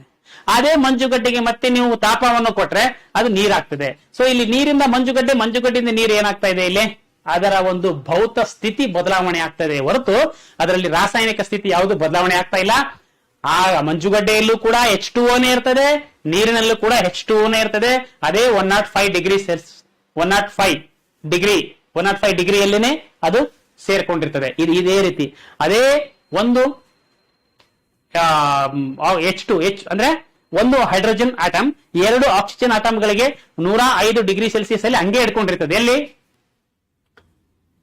ಮಂಜುಗಡ್ಡೆಯಲ್ಲಿ ಕೂಡ, ನೀರಿನಲ್ಲಿ ಕೂಡ ಏನು ಚೇಂಜಸ್ ಆಗಲ್ಲ. ಹಾಗಾಗಿ ಅಲ್ಲಿ ರಾಸಾಯನಿಕ ಬದಲಾವಣೆ ಏನೂ ಆಗೋದಿಲ್ಲ, ಜಸ್ಟ್ ಏನಪ್ಪಾ ಅಂದ್ರೆ ಭೌತ ಬದಲಾವಣೆ ಆಗಿರ್ತದೆ. ಆ ರೀತಿ ಈ ಚಾಪ್ಟರ್ ಏನ್ ಕಲಿತೀವಿ ಅಂದ್ರೆ ಬಹಳ ಇಂಪಾರ್ಟೆಂಟ್, ಬಹಳ ಸಾರಿ ಕ್ವಶನ್ಸ್ ನ ಕೇಳ್ತಾನೆ. ಈ ಎಕ್ಸಾಂಪಲ್ಸ್ಗಳು, ಯಾವ ಎಕ್ಸಾಂಪಲ್ಸ್ಗಳು ರಾಸಾಯನಿಕ ಕ್ರಿಯೆ ಬದಲಾವಣೆಗೆ, ಯಾವ ಎಕ್ಸಾಂಪಲ್ಸ್ಗಳು ಭೌತ ಬದಲಾವಣೆ, ಯಾವ ಎಕ್ಸಾಂಪಲ್ಸ್ಗಳು ಎರಡಕ್ಕೂ ಬದಲಾವಣೆಗೆ ಇದಾವೆ, ಇದೆಲ್ಲ ಈ ಚಾಪ್ಟರ್ ಕಲಿತೀವಿ. ಎಲ್ಲಿ? ಭೌತ ಮತ್ತು ರಾಸಾಯನಿಕ ಬದಲಾವಣೆ. ಅರ್ಥ ಆಯ್ತಾ? ಎಸ್. ದ ಮೋಸ್ಟ್ ಇಂಪಾರ್ಟೆಂಟ್ ಈಗ ಹೋಗ್ತಾ ಇದೀವಿ ನಾವು ಯಾವುದು ಅಂತಂದ್ರೆ, ಇಡೀ ಕೆಮಿಸ್ಟ್ರಿಯಲ್ಲಿ ಅತ್ಯಂತ ಎರಡನೇ ಇಂಪಾರ್ಟೆಂಟ್ ಚಾಪ್ಟರ್ ಯಾವುದು ಅಂತಂದ್ರೆ ಆಮ್ಲ, ಪ್ರತ್ಯಾಮ್ಲ, ಲವಣಗಳು. ಸರ್ ಹಾಗಾದ್ರೆ ಮತ್ತೆ ಒಂದನೇ ಇಂಪಾರ್ಟೆಂಟ್ ಚಾಪ್ಟರ್ ಇದೆ ಸರ್, ಅತ್ಯಂತ ಫಸ್ಟ್ ಟಾಪ್ ಇಂಪಾರ್ಟೆಂಟ್. ಎಸ್ ಇದೆ. ಎಲ್ಲಿದೆ ಅದು ಬಂದಾಗ ಹೇಳ್ತೀನಿ ನಿಮಗೆ. ಇದು ಆಮ್ಲ, ಪ್ರತ್ಯಾಮ್ಲ, ಲವಣಗಳು, ಆಸಿಡ್, ಬೇಸ್, ಸಾಲ್ಟ್ಸ್. ಇಲ್ಲೇನ್ ಕಲಿತೀವಿ? ಇಂಪಾರ್ಟೆಂಟ್ ಆಮ್ಲಗಳು. ಆಮ್ಲ ಅಂದರೇನು, ಆಮ್ಲೀಯ ಗುಣಗಳು ಯಾವುವು, ಮತ್ತೆ ನ್ಯಾಚುರಲ್ ಆಗಿರ್ತಕ್ಕಂಥ ಆಮ್ಲಗಳು ಎಲ್ಲೆಲ್ಲಿದಾವೆ, ಯಾವ್ದ್ರಲ್ಲಿ ಯಾವ ಆಮ್ಲ ಇದೆ, ಕಂಪ್ಲೀಟ್ ಆಗಿ ಕಲಿತೀವಿ. NCERT ಬೇಸ್ಡ್ ಎಲ್ಲಾ ಡೀಟೇಲ್ಸ್ ಗಳು ಕೂಡ. ಓಕೆನಾ? ನೆಕ್ಸ್ಟ್ ಅದೇ ರೀತಿ ಪ್ರತ್ಯಾಮ್ಲಗಳು ಅಂತಂದ್ರೇನು, ಎಕ್ಸಾಂಪಲ್ ಮಿಲ್ಕ್ ಆಫ್ ಮ್ಯಾಗ್ನೇಷಿಯಾ, ಮ್ಯಾಗ್ನೇಷಿಯಂ ಹಾಲು, ಅದು ಆಂಟಾಸಿಡ್, ಅದು ಇದು ಎಲ್ಲ ಡೀಟೇಲ್ ಆಗಿ ಕಲಿತೀವಿ. ಓಕೆನಾ? ಇನ್ನ ಸಾಲ್ಟ್ ಗಳು ಕಲಿತೀವಿ, ಅಂದ್ರೆ ಲವಣಗಳು. ಲವಣಗಳು ಸೋಡಿಯಂ ಕಾರ್ಬೋನೇಟ್, ಸೋಡಿಯಂ ಬೈಕಾರ್ಬೋನೇಟ್, ನಿಮ್ಮ ಚಲವೆ ಪುಡಿ, ಅರ್ಥ ಆಯ್ತಾ, ನಿಮ್ಮ ಜಿಪ್ಸಮ್, ನಿಮ್ಮ ಪ್ಲಾಸ್ಟರ್ ಆಫ್ ಪ್ಯಾರಿಸ್, ಎಲ್ಲ ಡೀಟೇಲ್ ಆಗಿ ಕಲಿತೀವಿ. ಇದ್ರ ಜೊತೆಗೆ ಏನಪ್ಪಾ ಅಂತಂದ್ರೆ ಕೆಲವೊಂದು ಇಂಡಿಕೇಟರ್ಸ್ ಗಳು, ಅಂದ್ರೆ ಆಮ್ಲನೋ ಪ್ರತ್ಯಾಮ್ಲನೋ ಅಂತ ಇಂಡಿಕೇಟ್ ಮಾಡೋದಕ್ಕೆ ನ್ಯಾಚುರಲ್ ಇಂಡಿಕೇಟರ್ಸ್ ಗಳು, ಆರ್ಟಿಫಿಷಿಯಲ್ ಇಂಡಿಕೇಟರ್ಸ್ ಗಳು, ಜಸ್ಟ್ ಲೈಕ್ ಲಿಟ್ಮಸ್ ಪೇಪರ್, ಅರ್ಥ ಆಯ್ತಾ? ಈ ತರ ಎಲ್ಲ ಡೀಟೇಲ್ ಆಗಿ ಕಲಿತೀವಿ. ಎಲ್ಲಿ? ಈ ಚಾಪ್ಟರ್. ಮತ್ತೆ ಕ್ರಿಯೆಗಳು ಕೂಡ. ಓಕೆ. ನೆಕ್ಸ್ಟ್ ವಿದ್ಯುತ್ ವಿಭಜನೆ ಅಥವಾ ಎಲೆಕ್ಟ್ರೋಲೈಸಿಸ್, ಅಥವಾ ಈ ಚಾಪ್ಟರ್ ನ ಬಹಳ ಜನ ಏನಪ್ಪಾ ಅಂದ್ರೆ ಅಯಾನಿಕ್ ಕಂಡಕ್ಟಿವಿಟಿ ಅಂತಕ್ಕಂಥ ಹೆಸರಿನಿಂದ ಕೂಡ ಕರೀತಾರೆ. ಬಟ್ ಪರವಾಗಿಲ್ಲ, ನೀವು ಯಾವ್ದಾರು ಬರೀರಿ. ಅಯಾನಿಕ್ ಕಂಡಕ್ಟಿವಿಟಿ, ಅಯಾನಿಕ್ ವಾಹಕತೆ, ಅಯಾನಿಕ್ ವಾಹಕತೆ ಅಂತಾನು ಕರೀತಾರೆ. ಅಯಾನಿಕ್ ಕಂಡಕ್ಟಿವಿಟಿ ಆರ್ ಎಲೆಕ್ಟ್ರೋಲೈಸಿಸ್ ಅಂತಕ್ಕಂಥದ್ದು ಬೆಸ್ಟ್ ಚಾಪ್ಟರ್ ಹೆಸರು, ಅದು ನಾನು ಕೊಟ್ಟಿದ್ದೀನಿ. ಓಕೆನಾ? ನಿಮ್ಮ NCERT ಕೂಡ ಇದೇ ತರ ಇದೆ. ಇಲ್ಲಿ ಕರೆಂಟ್ ಕೊಟ್ಟು ಕೆಮಿಕಲ್ಸ್ ಗಳನ್ನ ಸಪರೇಟ್ ಮಾಡ್ತಕ್ಕಂಥದ್ದು ಅಂತ. ಎಕ್ಸಾಂಪಲ್ ಸೋಡಿಯಂ ಕ್ಲೋರೈಡ್ ಇದೆ, ಅದ್ರ ನೀರಿನಲ್ಲಿ ಸೋಡಿಯಂ ಕ್ಲೋರೈಡ್ ಇದೆ ಅಂತಂದ್ರೆ ಅದು ಕರೆಂಟ್ ಕೊಟ್ಟೇನಪ್ಪ ಸಪರೇಟ್ ಮಾಡೋದು ಎರಡು ಅಂತ ಅರ್ಥ. ಇದು ಯಾಕೆ ಬೇಕು? ಇದು ಬಹಳಷ್ಟು ನಿಮ್ಗೆ ಮುಂದೆ ಹೆಲ್ಪ್ ಆಗ್ತದೆ ಆ್ಯನೋಡೀಕರಣ ಮಾಡೋದಕ್ಕೆ. ಓಕೆನಾ? ಅಥವಾ ಗ್ಯಾಲ್ವನೈಸೇಷನ್, ನಿಮ್ಮ ಕಬ್ಬಿಣಕ್ಕೆ ಜಿಂಕ್ ಲೇಪನ ಮಾಡ್ತಿರಲ್ಲ, ಅವೆಲ್ಲವುಗಳು ಏನಪ್ಪಾ ಅಂದ್ರೆ these are all example for electrolysis. ಇಲ್ಲಿ ಎಲೆಕ್ಟ್ರೋಡ್ ಅಂದ್ರೇನು, ಎಲೆಕ್ಟ್ರೋಲೈಟ್ ಅಂತಂದ್ರೇನು, ಸೊ ಇವೆಲ್ಲ ಡೀಟೇಲ್ ಆಗಿ ಕಲಿತೀವಿ ಇಲ್ಲಿ ಎಲೆಕ್ಟ್ರೋಲೈಸಿಸ್ ಅಂತಕ್ಕಂಥ ಚಾಪ್ಟರ್ ಅಲ್ಲಿ. ಇಲ್ಲಿ ಬಂತು ನೋಡಿ, ವೆರಿ ಇಂಪಾರ್ಟೆಂಟ್. ಇಡೀ ಕೆಮಿಸ್ಟ್ರಿಯಲ್ಲಿ ಅತ್ಯಂತ ನಂಬರ್ 1 ಗೆ ನೀವು ಟಾಪ್ ಪ್ರಿಯಾರಿಟಿ ಕೊಡ್ತಕ್ಕಂಥ ಚಾಪ್ಟರ್ ಯಾವುದು ಅಂತ ಕೇಳಿದ್ರೆ ಲೋಹಗಳು ಮತ್ತು ಅಲೋಹಗಳು. Very very important. Metals and non metals, ಬಹಳಷ್ಟು ಕ್ವಶನ್ಸ್ ಗಳನ್ನ ಎಕ್ಸ್ಪೆಕ್ಟ್ ಮಾಡಬಹುದು, ನೀವು ಗೊತ್ತಿರಲಿ. ಅದಕ್ಕೆ ನಾನು ಇಲ್ಲಿ ಕಂಟೆಂಟ್ ಕೂಡ ಜಾಸ್ತಿ ಇದ್ರ ಮೇಲೆ ಫೋಕಸ್ ಮಾಡ್ತೀನಿ. ಎಲ್ಲದಕ್ಕೂ ಒಂದೊಂದು ಚಾಪ್ಟರ್ ಒಂದೊಂದು ಕ್ಲಾಸ್ ಆಗ್ಬೋದು ಬಹುಶಃ, ಬಟ್ ಈ ಆಮ್ಲ ಪ್ರತ್ಯಾಮ್ಲ ಇದಕ್ಕೆ ಎರಡು ಕ್ಲಾಸ್ ಆಗ್ತವೆ. ಮೆಟಲ್ಸ್ ನಾನ್ ಮೆಟಲ್ಸ್ ಕೂಡ 2 ಕ್ಲಾಸ್ ಆಗ್ತವೆ. ಯಾಕಂದ್ರೆ ಅಷ್ಟು ಕಂಟೆಂಟ್ ಕೊಡ್ಲೇಬೇಕು ನಾನು, ಯಾಕಂದ್ರೆ ನಿಮಗೆ ನ್ಯಾಯ ಕೊಡ್ಬೇಕಂತಂದ್ರೆ, ಯಾಕಂದ್ರೆ ಅಷ್ಟು ಇಂಪಾರ್ಟೆಂಟ್ ಇದೆ ಆ ಒಂದು ಚಾಪ್ಟರ್ಗಳು ಕೂಡ. ಇಲ್ಲಿ ನೀವು ಲೋಹಗಳ ಕ್ಯಾರೆಕ್ಟರ್ಗಳು, ಅಲೋಹಗಳ ಕ್ಯಾರೆಕ್ಟರ್ಗಳು, ಓಕೆನಾ? ಮತ್ತೆ ಲೋಹಗಳು ಮತ್ತೆ ಅಲೋಹಗಳು ಈ ಒಂದು ನೀರಿನ ಜೊತೆ ಹೇಗೆ ರಿಯಾಕ್ಟ್ ಮಾಡ್ತವೆ, ಆಮ್ಲಜನಕ ಜೊತೆ ಹೇಗೆ ರಿಯಾಕ್ಟ್ ಮಾಡ್ತವೆ, ಮತ್ತೆ ಆಮ್ಲ ಅಂದ್ರೆ ಆಸಿಡ್ ಜೊತೆ ಹೇಗೆ ರಿಯಾಕ್ಟ್ ಮಾಡ್ತವೆ, ಇದ್ರ ಬಗ್ಗೆ ಕಲಿತೀವಿ. ಅಷ್ಟೇ ಅಲ್ಲದೆ ಮತ್ತೆ ರಿಯಾಕ್ಟಿವಿಟಿ ಸೀರೀಸ್ ಇದೆ, ಪೊಟ್ಯಾಷಿಯಂ ನಿಂದ ಹಿಡ್ಕೊಂಡು ನೆಕ್ಸ್ಟ್ ನಿಮ್ಗೆ ಏನಪ್ಪ ಅಂದ್ರೆ ಕೊನೆಗೆ ನಿಮ್ಮ ಆರಂ ಬಂಗಾರವರೆಗೂ ಕೂಡ ಯಾವ ರೀತಿ ಪೊಟ್ಯಾಷಿಯಂ ಹೈಲಿ ರಿಯಾಕ್ಟ್ ಮಾಡ್ತದೆ, ಬಂಗಾರ ರಿಯಾಕ್ಟೇ ಮಾಡೋದಿಲ್ಲ. ಆ ರಿಯಾಕ್ಟಿವಿಟಿ ಸೀರೀಸ್ ಕಂಪ್ಲೀಟ್ ಆಗಿ ನೋಡ್ತೀವಿ. ಓಕೆನಾ?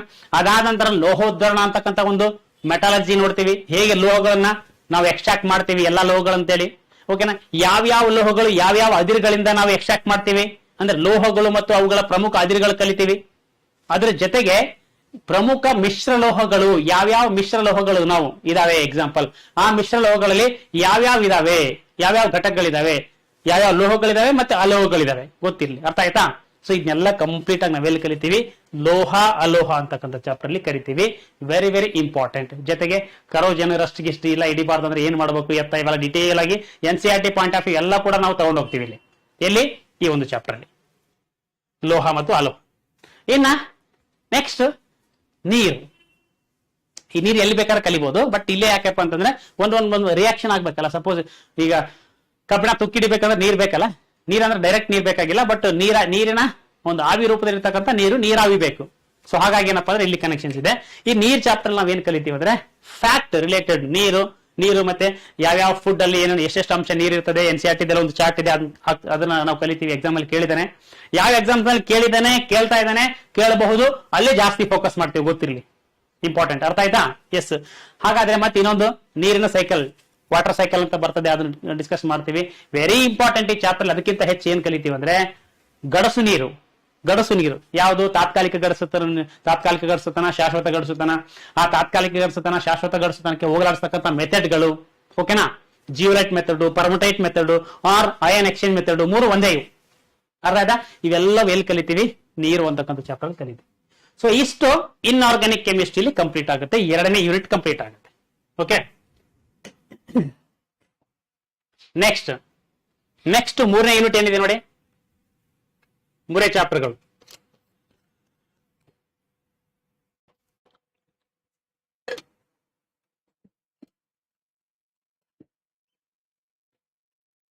ಓಕೆ, 3ನೇ ಯೂನಿಟ್ ಅಲ್ಲಿ 3 ಚಾಪ್ಟರ್ಗಳು ಏನಿದೆ? ಘಟಕ unit 3,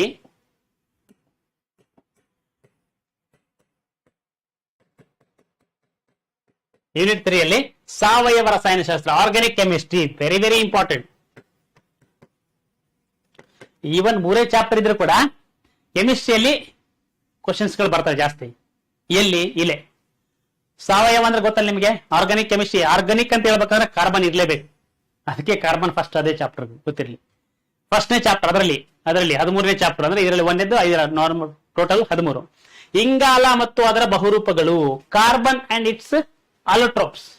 carbon and its allotropes ಅಂದ್ರೆ ಇಂಗಾಲ ಮತ್ತು ಬೇರೆ ಬೇರೆ ರೂಪದಲ್ಲಿರ್ತಕ್ಕಂಥ ಇಂಗಾಲಗಳು ಅನ್ನಂಗೆ. ಸೊ ಇಲ್ಲೇನ್ ಕಲಿತೀವಿ ನಾವು? ಫಸ್ಟ್ ಇಂಗಾಲ ಅಂತ ನೋಡ್ತೀವಿ. ಇಂಗಾಲ ಏನು, ಎತ್ತ, ಅದ್ರದ್ದು ನಿಮಗೆ ಈವನ್ ಏನಪ್ಪಾ ಅಂದ್ರೆ ಅಟಮಿಕ್ ನಂಬರ್, ಅದೆಲ್ಲ ಅದ್ರ ಸಂಕೇತ, ಅವೆಲ್ಲ ಡೀಟೇಲ್ ನೋಡ್ತೀವಿ ಇಂಗಾಲ, ಯಾಕಂದ್ರೆ ಅದು ನೋಡ್ಬೇಕು. ಇಂಗಾಲ ಬಹಳ ಇಂಪಾರ್ಟೆಂಟ್. ಮತ್ತೆ ಅದರ ಬಹುರೂಪಗಳಲ್ಲಿ ನಾವು 2 ಕ್ಲಾಸಿಫಿಕೇಶನ್ ಮಾಡ್ತೀವಿ, ಸ್ಫಟಿಕ ಬಹುರೂಪ, ಅಸ್ಫಟಿಕ ಬಹುರೂಪ. ಅದೇ ಸ್ಫಟಿಕ ಬಹುರೂಪ ನಿಮಗೆ ಅಂತ ಬಂದಾಗ ಡೈಮಂಡು, ಗ್ರಾಫೈಟು, ಗ್ರಾಫಿನ್, ಫಿಲರಿನ್, ನ್ಯಾನೋ ಟ್ಯೂಬ್ಗಳು, ಇವೆಲ್ಲ ಒಂದ್ ಸೈಡ್ ಮಾಡ್ತೀವಿ.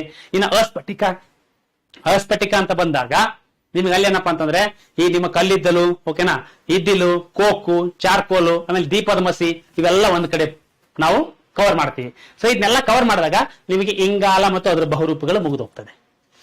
ಎಷ್ಟು ನಾವು ಸ್ಟ್ರಕ್ಚರ್ಲಿ ಅರೇಂಜ್ ಮಾಡಿದೀವಿ ನೋಡಿ. ಯಾವಾಗ ನೀವು ಇಂಗಾಲ ಮತ್ತು ಅದರ ಬಹುರೂಪಗಳು ಅರ್ಥ ಮಾಡ್ಕೊಂಡಾಗ ನೆಕ್ಸ್ಟ್ ನಿಮಗೆ ಹೈಡ್ರೋಕಾರ್ಬನ್ಗಳು ಅರ್ಥ ಆಗ್ತವೆ. ಹೈಡ್ರೋಕಾರ್ಬನ್ಗಳು ಅರ್ಥ ಆದಾಗ ನಿಮ್ಗೆ ಅವಾಗ ದಹನ ಕ್ರಿಯೆ ಅರ್ಥ ಆಗ್ತದೆ. ಒಂದೇ ಸಾರಿ ನಾವೆಲ್ಲ ಡೈರೆಕ್ಟ್ ದಹನ ಕ್ರಿಯೆ ಹೋಗಕ್ ಆಗೋದಿಲ್ಲ. ಇಂಗಾಲ ನೋಡಿದ್ವಿ, ಅದಾದ ನಂತರ ಹೈಡ್ರೋಕಾರ್ಬನ್ಗಳು ಅಂದ್ರೆ ಏನಪ್ಪಾ ಅಂದ್ರೆ ಹೈಡ್ರೋಜನ್ ಮತ್ತು ಕಾರ್ಬನ್ ಎರಡೂ ಸೇರಿ ಆಗಿರ್ತಕ್ಕಂಥ ಒಂದು ಸಂಯುಕ್ತಗಳಿಗೆ ಹೈಡ್ರೋಕಾರ್ಬನ್ಗಳು ಅಂತ ಕರಿತೀವಿ. ಈ ಹೈಡ್ರೋಕಾರ್ಬನ್ಗಳಲ್ಲಿ ವಿಶೇಷವಾಗಿ ನಾವು ಕ್ಲಾಸಿಫಿಕೇಶನ್ ಮಾಡ್ತೀವಿ. ಏನು? ಅಲಿಫೆಟಿಕ್ ಹೈಡ್ರೋಕಾರ್ಬನ್ಗಳು, ಆರೋಮ್ಯಾಟಿಕ್ ಹೈಡ್ರೋಕಾರ್ಬನ್ಗಳು. ಆರೋಮ್ಯಾಟಿಕ್ ಅಂದ್ರೆ ಹೆಸರು ಹೇಳದಂಗೆ ಆರೋಮ, ಸುವಾಸನೆ ಯುಕ್ತ ಒಂದು ಆರೋಮ. ಎಕ್ಸಾಂಪಲ್ ನಿಮ್ಗೆ ನುಸಿ ಉಂಡೆ, ನೆಫ್ತಲಿನ್ ಬಾಲ್ ಇವೆಲ್ಲ ಇದಾವಲ್ಲ, TNT ಇವೆಲ್ಲವೂ ಕೂಡ, ಟ್ರೈನೈಟ್ರೋಟೋಲಿನ್ಸ್ ಇವೆಲ್ಲ, ಟ್ರೈನೈಟ್ಲು ಇವೆಲ್ಲ ಬರ್ತಾವಲ್ಲ, ಇವೆಲ್ಲ ಏನಪ್ಪಾ ಅಂದ್ರೆ ಆರೋಮ್ಯಾಟಿಕ್ ಹೈಡ್ರೋಕಾರ್ಬನ್ಗಳು. ಅಲಿಫೆಟಿಕ್ ಹೈಡ್ರೋಕಾರ್ಬನ್ಗಳಲ್ಲಿ ಮತ್ತೆ ನಾವು 2 ಮಾಡ್ತೀವಿ, ಸೈಕ್ಲಿಕ್ ಹೈಡ್ರೋಕಾರ್ಬನ್ಗಳು, ಎಸೈಕ್ಲಿಕ್ ಹೈಡ್ರೋಕಾರ್ಬನ್ಗಳು ಅಂತ. ಎಸೈಕ್ಲಿಕ್ ಹೈಡ್ರೋಕಾರ್ಬನ್ಗಳಲ್ಲಿ ಮತ್ತೆ ಅಲ್ಕೇನ್, ಅಲ್ಕೀನ್, ಅಲ್ಕೈನ್ ಅಂತ ಮಾಡ್ತೀವಿ.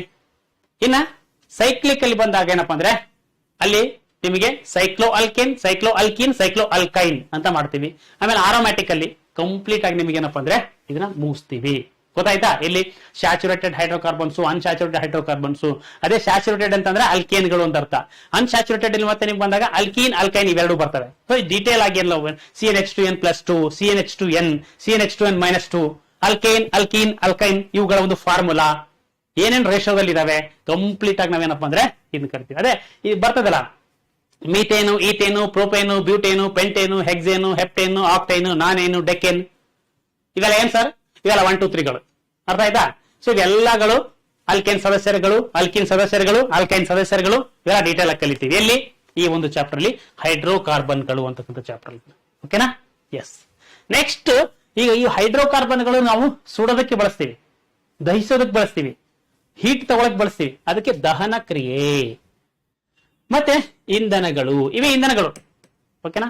ಆ ಇಂಧನಗಳು ದಹಿಸ್ಬೇಕಂದ್ರೆ ದಹನ ಕ್ರಿಯೆ ಹೆಂಗಿರ್ತದೆ? ದಹನ ಕ್ರಿಯೆ ಆಗೋದಕ್ಕೆ ಏನೇನು ಬೇಕು? ಒಟ್ಟಿನಲ್ಲಿ ದಹನ ಕ್ರಿಯೆ ಆಗ್ಬೇಕಂದ್ರೆ 3 ವಸ್ತುಗಳು ಬೇಕು.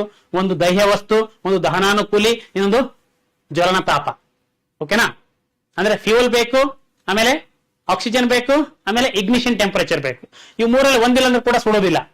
ಅರ್ಥ ಆಯ್ತಲ್ಲ? ಸೊ ಅದನ್ನ ಕಲಿತೀವಿ. ಇಲ್ಲಿ ಆ ಒಂದು ದಹನ ಕ್ರಿಯೆ ಒಂದು ಟೈಪ್ಸ್ ನೋಡ್ತೀವಿ. ಓಕೆನಾ? ಆಮೇಲೆ ಈ ದಹನ ಕ್ರಿಯೆ ಆಗ್ಬೇಕಾದಾಗ ನಿಮಗೆ ಆ ಒಂದು ಜ್ವಾಲೆ ಬರ್ತದಲ್ಲ, ಆ ಜ್ವಾಲೆಯಲ್ಲಿ ಇರ್ತಕ್ಕಂಥ 3 ಝೋನ್ಗಳು ನೋಡ್ತೀವಿ. 3 ಝೋನ್ಗಳು, ವಿಭಾಗಗಳು. ಅಂದ್ರೆ ಔಟರ್ ಝೋನ್, ಇನ್ನರ್ ಝೋನ್, ಓಕೆನಾ, ಮಿಡಲ್ ಝೋನ್ ಅಂತ ಹೇಳಿ. ಓಕೆನಾ? ಅಲ್ಲಿ ಯಾವ ಝೋನ್ ಅಲ್ಲಿ ಯಾವ ಕಲರ್ ಇರ್ತದೆ ಮತ್ತೆ ಹೀಟ್ ಎಲ್ಲಿ ಜಾಸ್ತಿ ಇರ್ತದೆ, ಇದೆಲ್ಲ ಡೀಟೇಲ್ ಆಗಿ ಎಲ್ಲಿ ನೋಡ್ತೀವಿ, ಈ ಚಾಪ್ಟರ್ ನೋಡ್ತೀವಿ. ಮತ್ತೆ ಇಂಧನಗಳಂತ ಬಂದಾಗ ಪ್ರೈಮರಿ ಫ್ಯೂಯಲ್ಸ್, ಸೆಕೆಂಡರಿ ಫ್ಯೂಯಲ್ಸ್, ಅದರಿಂದ ನೆಕ್ಸ್ಟ್ ನಿಮಗೆ ಈ ಪೆಟ್ರೋಲಿಯಂ ಪ್ರಾಡಕ್ಟ್ಸ್ ಯಾವ್ಯಾವು, ನಿಮಗೆ ಪೆಟ್ರೋಲು, ಡೀಸೆಲ್, ಕೆರೋಸಿನ್. ಓಕೆನಾ? ಅದಾದ ನಂತರ ಬೇರೆ ಮತ್ತೆ ಕಲ್ಲಿದ್ದಲುಗಳು, ಸೊ CNG, ಆಮೇಲೆ LPG ಗಳು, ಇವೆಲ್ಲ ಡೀಟೇಲ್ ಆಗಿ ಎಲ್ಲಪ್ಪ ಅಂದ್ರೆ ಫ್ಯೂಯಲ್ ಅಂತ ಅನ್ನತಕ್ಕಂಥ ಚಾಪ್ಟರ್ ನೋಡ್ತೀವಿ. ಅರ್ಥ ಆಯ್ತಾ? ಎಸ್, ಗೊತ್ತಾಗ್ತಾ ಇದೆಯಾ? ಕೆಮಿಸ್ಟ್ರಿಲಿ ನಾವು ಯಾವ ಚಾಪ್ಟರ್ ಅಲ್ಲಿ ಏನೇನು ಕಲಿತಾ ಹೋಗ್ತಾ ಇದೀವಿ, ಎಲ್ಲಿ ಕಲಿತಾ ಇದೀವಿ ಅಂತ ಹೇಳಿ. Yes, okay. Last unit but most important unit. ಇಲ್ಲಿ ಜನರಲ್ ಕೆಮಿಸ್ಟ್ರಿ ಅಂತ ತಗೊಂಡಿದೀವಿ. ಓಕೆನಾ? ಇನ್ ಜನರಲ್ ಕೆಮಿಸ್ಟ್ರಿ ನಾವು ಇದೆಲ್ಲ ನೋಡ್ತೀವಿ. ಏನಂದ್ರೆ ರಾಸಾಯನಿಕ ಜನರಲ್ ಕೆಮಿಸ್ಟ್ರಿಲಿ ವಿಕಿರಣ ಪಟುತ್ವ. ಓಕೆ, ನಿಮ್ಮ ಮೇಡಮ್ ಮೇರಿ ಕ್ಯೂರಿ, ಆಮೇಲೆ ಬೆಕ್ವೆರೆಲ್, ಇವರೆಲ್ಲ ಇಲ್ಲೇ ಬರ್ತಾರೆ. ಈ ವಿಕಿರಣ ಪಟುತ್ವ ಬರ್ತಾ ಆಯ್ತಾ? ಕೆಲವೊಂದು ಧಾತುಗಳೇನಪ್ಪ ಅಂತಂದ್ರೆ ಕೆಲವೊಂದು ವಿಕಿರಣಗಳನ್ನ ಸೂಸ್ತಾ ಇರ್ತವೆ. ಅದು ಅದರ ಒಂದು ನ್ಯಾಚುರಲ್ ಕ್ಯಾರೆಕ್ಟರ್. ಅದು ಎಲ್ಲಾ ಧಾತುಗಳು ಏನಪ್ಪಾ ಅಂದ್ರೆ ವಿಕಿರಣಗಳನ್ನ ಹೊರಸೂಸಲ್ಲ. ಯಾವ ಧಾತುಗಳು ವಿಕಿರಣಗಳನ್ನ ಹೊರಸೂಸ್ತಾವೋ ಅವಕ್ಕೆ ವಿಕಿರಣ ಧಾತುಗಳು ಅಂತ ಕರಿತೀವಿ. ಆ ಹೊರಸೂಸ್ತಕ್ಕಂತ ಒಂದು ಪ್ರಕ್ರಿಯೆಗೆ ರೇಡಿಯೋ ಆಕ್ಟಿವಿಟಿ ಅಂತ ಕರಿತೀವಿ. ಕನ್ನಡದಲ್ಲಿ ವಿಕಿರಣ ಪಟುತ್ವ ಅಂತ ಕರಿತೀವಿ. ಓಕೆನಾ? ಎಸ್, ಆ ವಿಕಿರಣಗಳು ಯಾವಾಗಿರ್ಬೋದು, ಆಲ್ಫಾ ಕಿರಣ ಆಗಿರ್ಬೋದು, ಗಾಮಾ ಕಿರಣ ಆಗಿರ್ಬೋದು, ಅಥವಾ ಬೀಟಾ, ಆಲ್ಫಾ ಬೀಟಾ ಗಾಮಾ ಕಿರಣಗಳು. ಇವೆಲ್ಲ ನಾವೆಲ್ಲಿ ಕಲಿತೀವಿ? ಈ ವಿಕಿರಣ ಪಟುತ್ವ ಅಂತಕ್ಕಂಥದ್ರಲ್ಲಿ ಕಲಿತೀವಿ. ಆ ಕಿರಣಗಳು ಏನು ಎತ್ತ ಅದ್ರ ಬಗ್ಗೆ ಸ್ವಲ್ಪ ಅವುಗಳ ಫೀಚರ್ಸ್ ಗಳನ್ನ ನಾವು ಕಲಿತೀವಿ. ಜೊತೆಗೆ ಇಲ್ಲಿ ಹಾಫ್ ಲೈಫ್ ಅಥವಾ ಅರ್ಧಾಯುಷ್ಯ ಅಂತ ಕರಿತೀವಿ. ಓಕೆನಾ? ಇದೆಲ್ಲ ಇಲ್ಲೇ ಕಲಿತೀವಿ. ಒಂದು ವಿಕಿರಣ ಪಟು ಧಾತು ತನ್ನ ಏನಪ್ಪಾ ಅಂದ್ರೆ ಮೂಲ ಪ್ರಮಾಣದಿಂದ ಅರ್ಧ ಪ್ರಮಾಣ ಆಗೋದಕ್ಕೆ ಎಷ್ಟು ಟೈಮ್ ತಗೊಳ್ತದೆ, ಅದಕ್ಕೆ ನಾವು ಅರ್ಧಾಯುಷ್ಯ ಅಂತ ಕರಿತೀವಿ. ಅದೆಲ್ಲ ಆಗೋದಕ್ಕೆ ಎಷ್ಟು ಟೈಮ್ ತಗೊಳ್ತದೆ, ಇದೇ ಇದರಿಂದಾನೇ ಏನಪ್ಪಾ ಅಂದ್ರೆ ಕಾರ್ಬನ್ 14 ಅಂತ ಇದೆಯಲ್ಲ, ಈ ಕಾರ್ಬನ್ 14 ಪಳೆಯುಳಿಕೆ ಇಂಧನ ಅಂದ್ರೆ ಪಳೆಯುಳಿಕೆ ಶಾಸ್ತ್ರ. ಈ ಒಂದು ಏನಪ್ಪಾ ಅಂದ್ರೆ ವಯಸ್ಸು ಪತ್ತೆ ಹಚ್ಚತಕ್ಕಂಥ ಶಾಸ್ತ್ರದಲ್ಲಿ ಇದೇ ಕಾರ್ಬನ್ 14 ಅನ್ನ ಬಳಸ್ತಾರೆ. ಇದು ಯಾಕಪ್ಪ ಅಂದ್ರೆ ಇದು ರೇಡಿಯೋ ಆಕ್ಟಿವ್ ಎಲಿಮೆಂಟ್, ಇದು ಕಾರ್ಬನ್ 14 ಅಂತಕ್ಕಂಥದ್ದು. ಸೊ ಈ ರೀತಿ ಬೇರೆ ಬೇರೆ ಐಸೋಟೋಪ್ಗಳು, ಬೇರೆ ಬೇರೆ ರೇಡಿಯೋ ಆಕ್ಟಿವ್ ಎಲಿಮೆಂಟ್ಗಳು ಎಲ್ಲೆಲ್ಲಿ ಬಳಸ್ತಾರೆ ಅವುಗಳ ಒಂದು ಅನ್ವಯಿಕೆಗಳು ಕೂಡ ನಾವು ಇಲ್ಲಿ ನೋಡ್ತೀವಿ. ಎಲ್ಲಿ? ಈ ವಿಕಿರಣ ಪಟುತ್ವ ಅಂತ. ಯಾವಾಗ ವಿಕಿರಣ ಪಟುತ್ವ ಅಂತ ನೋಡ್ತೀವೋ ಅದಾದ ನಂತರ ನೆಕ್ಸ್ಟ್ ಚಾಪ್ಟರ್ ನಾವು ಬೈಜಿಕ ಶಕ್ತಿ ಅಂತ ನೋಡ್ತೀವಿ. ಯಾಕೆ ಅಂದ್ರೆ ಈ ಬೈಜಿಕ ಶಕ್ತಿ ಅಥವಾ ನ್ಯೂಕ್ಲಿಯರ್ ಎನರ್ಜಿ, ಇಲ್ಲಿ ಏನಪ್ಪಾ ಅಂದ್ರೆ ನಾವು ಬಳಸ್ತಕ್ಕಂತ ಯುರೇನಿಯಂ, ಥೋರಿಯಂ ಇವೆಲ್ಲ ಇದಾವಲ್ಲ, ಇದೆಲ್ಲ ಕೂಡ ರೇಡಿಯೋ ಆಕ್ಟಿವ್ ಎಲಿಮೆಂಟ್. ಎಲ್ಲಿ ನಮಗೆ ಈ ಚಾಪ್ಟರ್ ಅರ್ಥ ಆದಾಗ ಈ ಚಾಪ್ಟರ್ ಅರ್ಥ ಆಗುತ್ತೆ. ಅದಕ್ಕೆ ನಾನು ಕನೆಕ್ಷನ್ ಇಟ್ಟಿದ್ದೀನಿ. ಅದಕ್ಕೆ ನಾನು ಕಾರ್ಬನ್ ಅಂಡ್ ಇಟ್ಸ್ ಕಂಪೌಂಡ್ಸ್, ಆಮೇಲೆ ನಿಮಗೆ ದಹನ ಯಾವುದು ಹೈಡ್ರೋಕಾರ್ಬನ್ಗಳು, ಆಮೇಲೆ ದಹನ ಕ್ರಿಯೆ ಮತ್ತು ಇಂಧನಗಳು. ನೋಡಿ ಎಷ್ಟು ಚೆನ್ನಾಗಿ ಇಟ್ಟಿದ್ದೀನಿ, ನಿಮ್ಗೆ ಅರ್ಥ ಆಗ್ಲಿ ಅಂತೇಳಿ. ಇದೆಲ್ಲೂ ಸ್ಟ್ರಕ್ಚರ್ ಬೇರೆ ಎಲ್ಲೂ ಇಲ್ಲ. ನಾನು ಒಬ್ಬ ವಿದ್ಯಾರ್ಥಿ ಪಾಯಿಂಟ್ ಆಫ್ ವ್ಯೂ ಏನಪ್ಪಾ ಅಂದ್ರೆ ಹೇಗೆ ಅರ್ಥ ಆಗುತ್ತೆ ನಿಮಗೆ ಅಂತ ಹೇಳಿ ರಚನೆ ಮಾಡಿರ್ತಕ್ಕಂಥದ್ದು. ಇದು ಹಿಂಗೆ ಇರ್ಬೇಕಂತೇನಿಲ್ಲ. ಓಕೆನಾ? ಇಲ್ಲಿ ನಾವು ಅಟಮಿಕ್ ಎನರ್ಜಿ, ಇದನ್ನ ಬಹಳ ಜನ ಏನಪ್ಪಾ ಅಂದ್ರೆ ಸೈನ್ಸ್ ಅಂಡ್ ಟೆಕ್ನಾಲಜಿಯಲ್ಲಿ ಕವರ್ ಮಾಡ್ತಾರೆ. ಬಟ್ ಇದು ಬೇಸಿಕ್ ಸಬ್ಜೆಕ್ಟ್ ಆಗಿರೋದ್ರಿಂದ ನಾನು ಇಲ್ಲೇ ತಗೊಂಡಿದ್ದೀನಿ ಕೆಮಿಸ್ಟ್ರಿಯಲ್ಲಿ. ಯಾಕಂದ್ರೆ ಇಲ್ಲಿ ಏನಪ್ಪಾ ಅಂದ್ರೆ ಯೂಶುವಲಿ ಈ ಯುರೇನಿಯಂ, ಥೋರಿಯಂ ಅಂತಕ್ಕಂಥದ್ದು ಎಲ್ಲವೂ ಕೂಡ ಇವು ಕೆಮಿಕಲ್ಸ್ಗಳು, ಇವೆಲ್ಲ ಎಲಿಮೆಂಟ್ಗಳು. ಹಂಗಾಗಿ ಏನಪ್ಪಾ ಅಂದ್ರೆ ನಾನು ಬೇಸಿಕ್ ಕೆಮಿಸ್ಟ್ರಿಯಲ್ಲೇ ತಗೊಂಡಿದ್ದೀನಿ. ಇಲ್ಲಿ ಮೇನ್ ಏನಪ್ಪಾ ಅಂದ್ರೆ ನ್ಯೂಕ್ಲಿಯರ್ ರಿಯಾಕ್ಷನ್ಸ್ ನೋಡ್ತೀವಿ.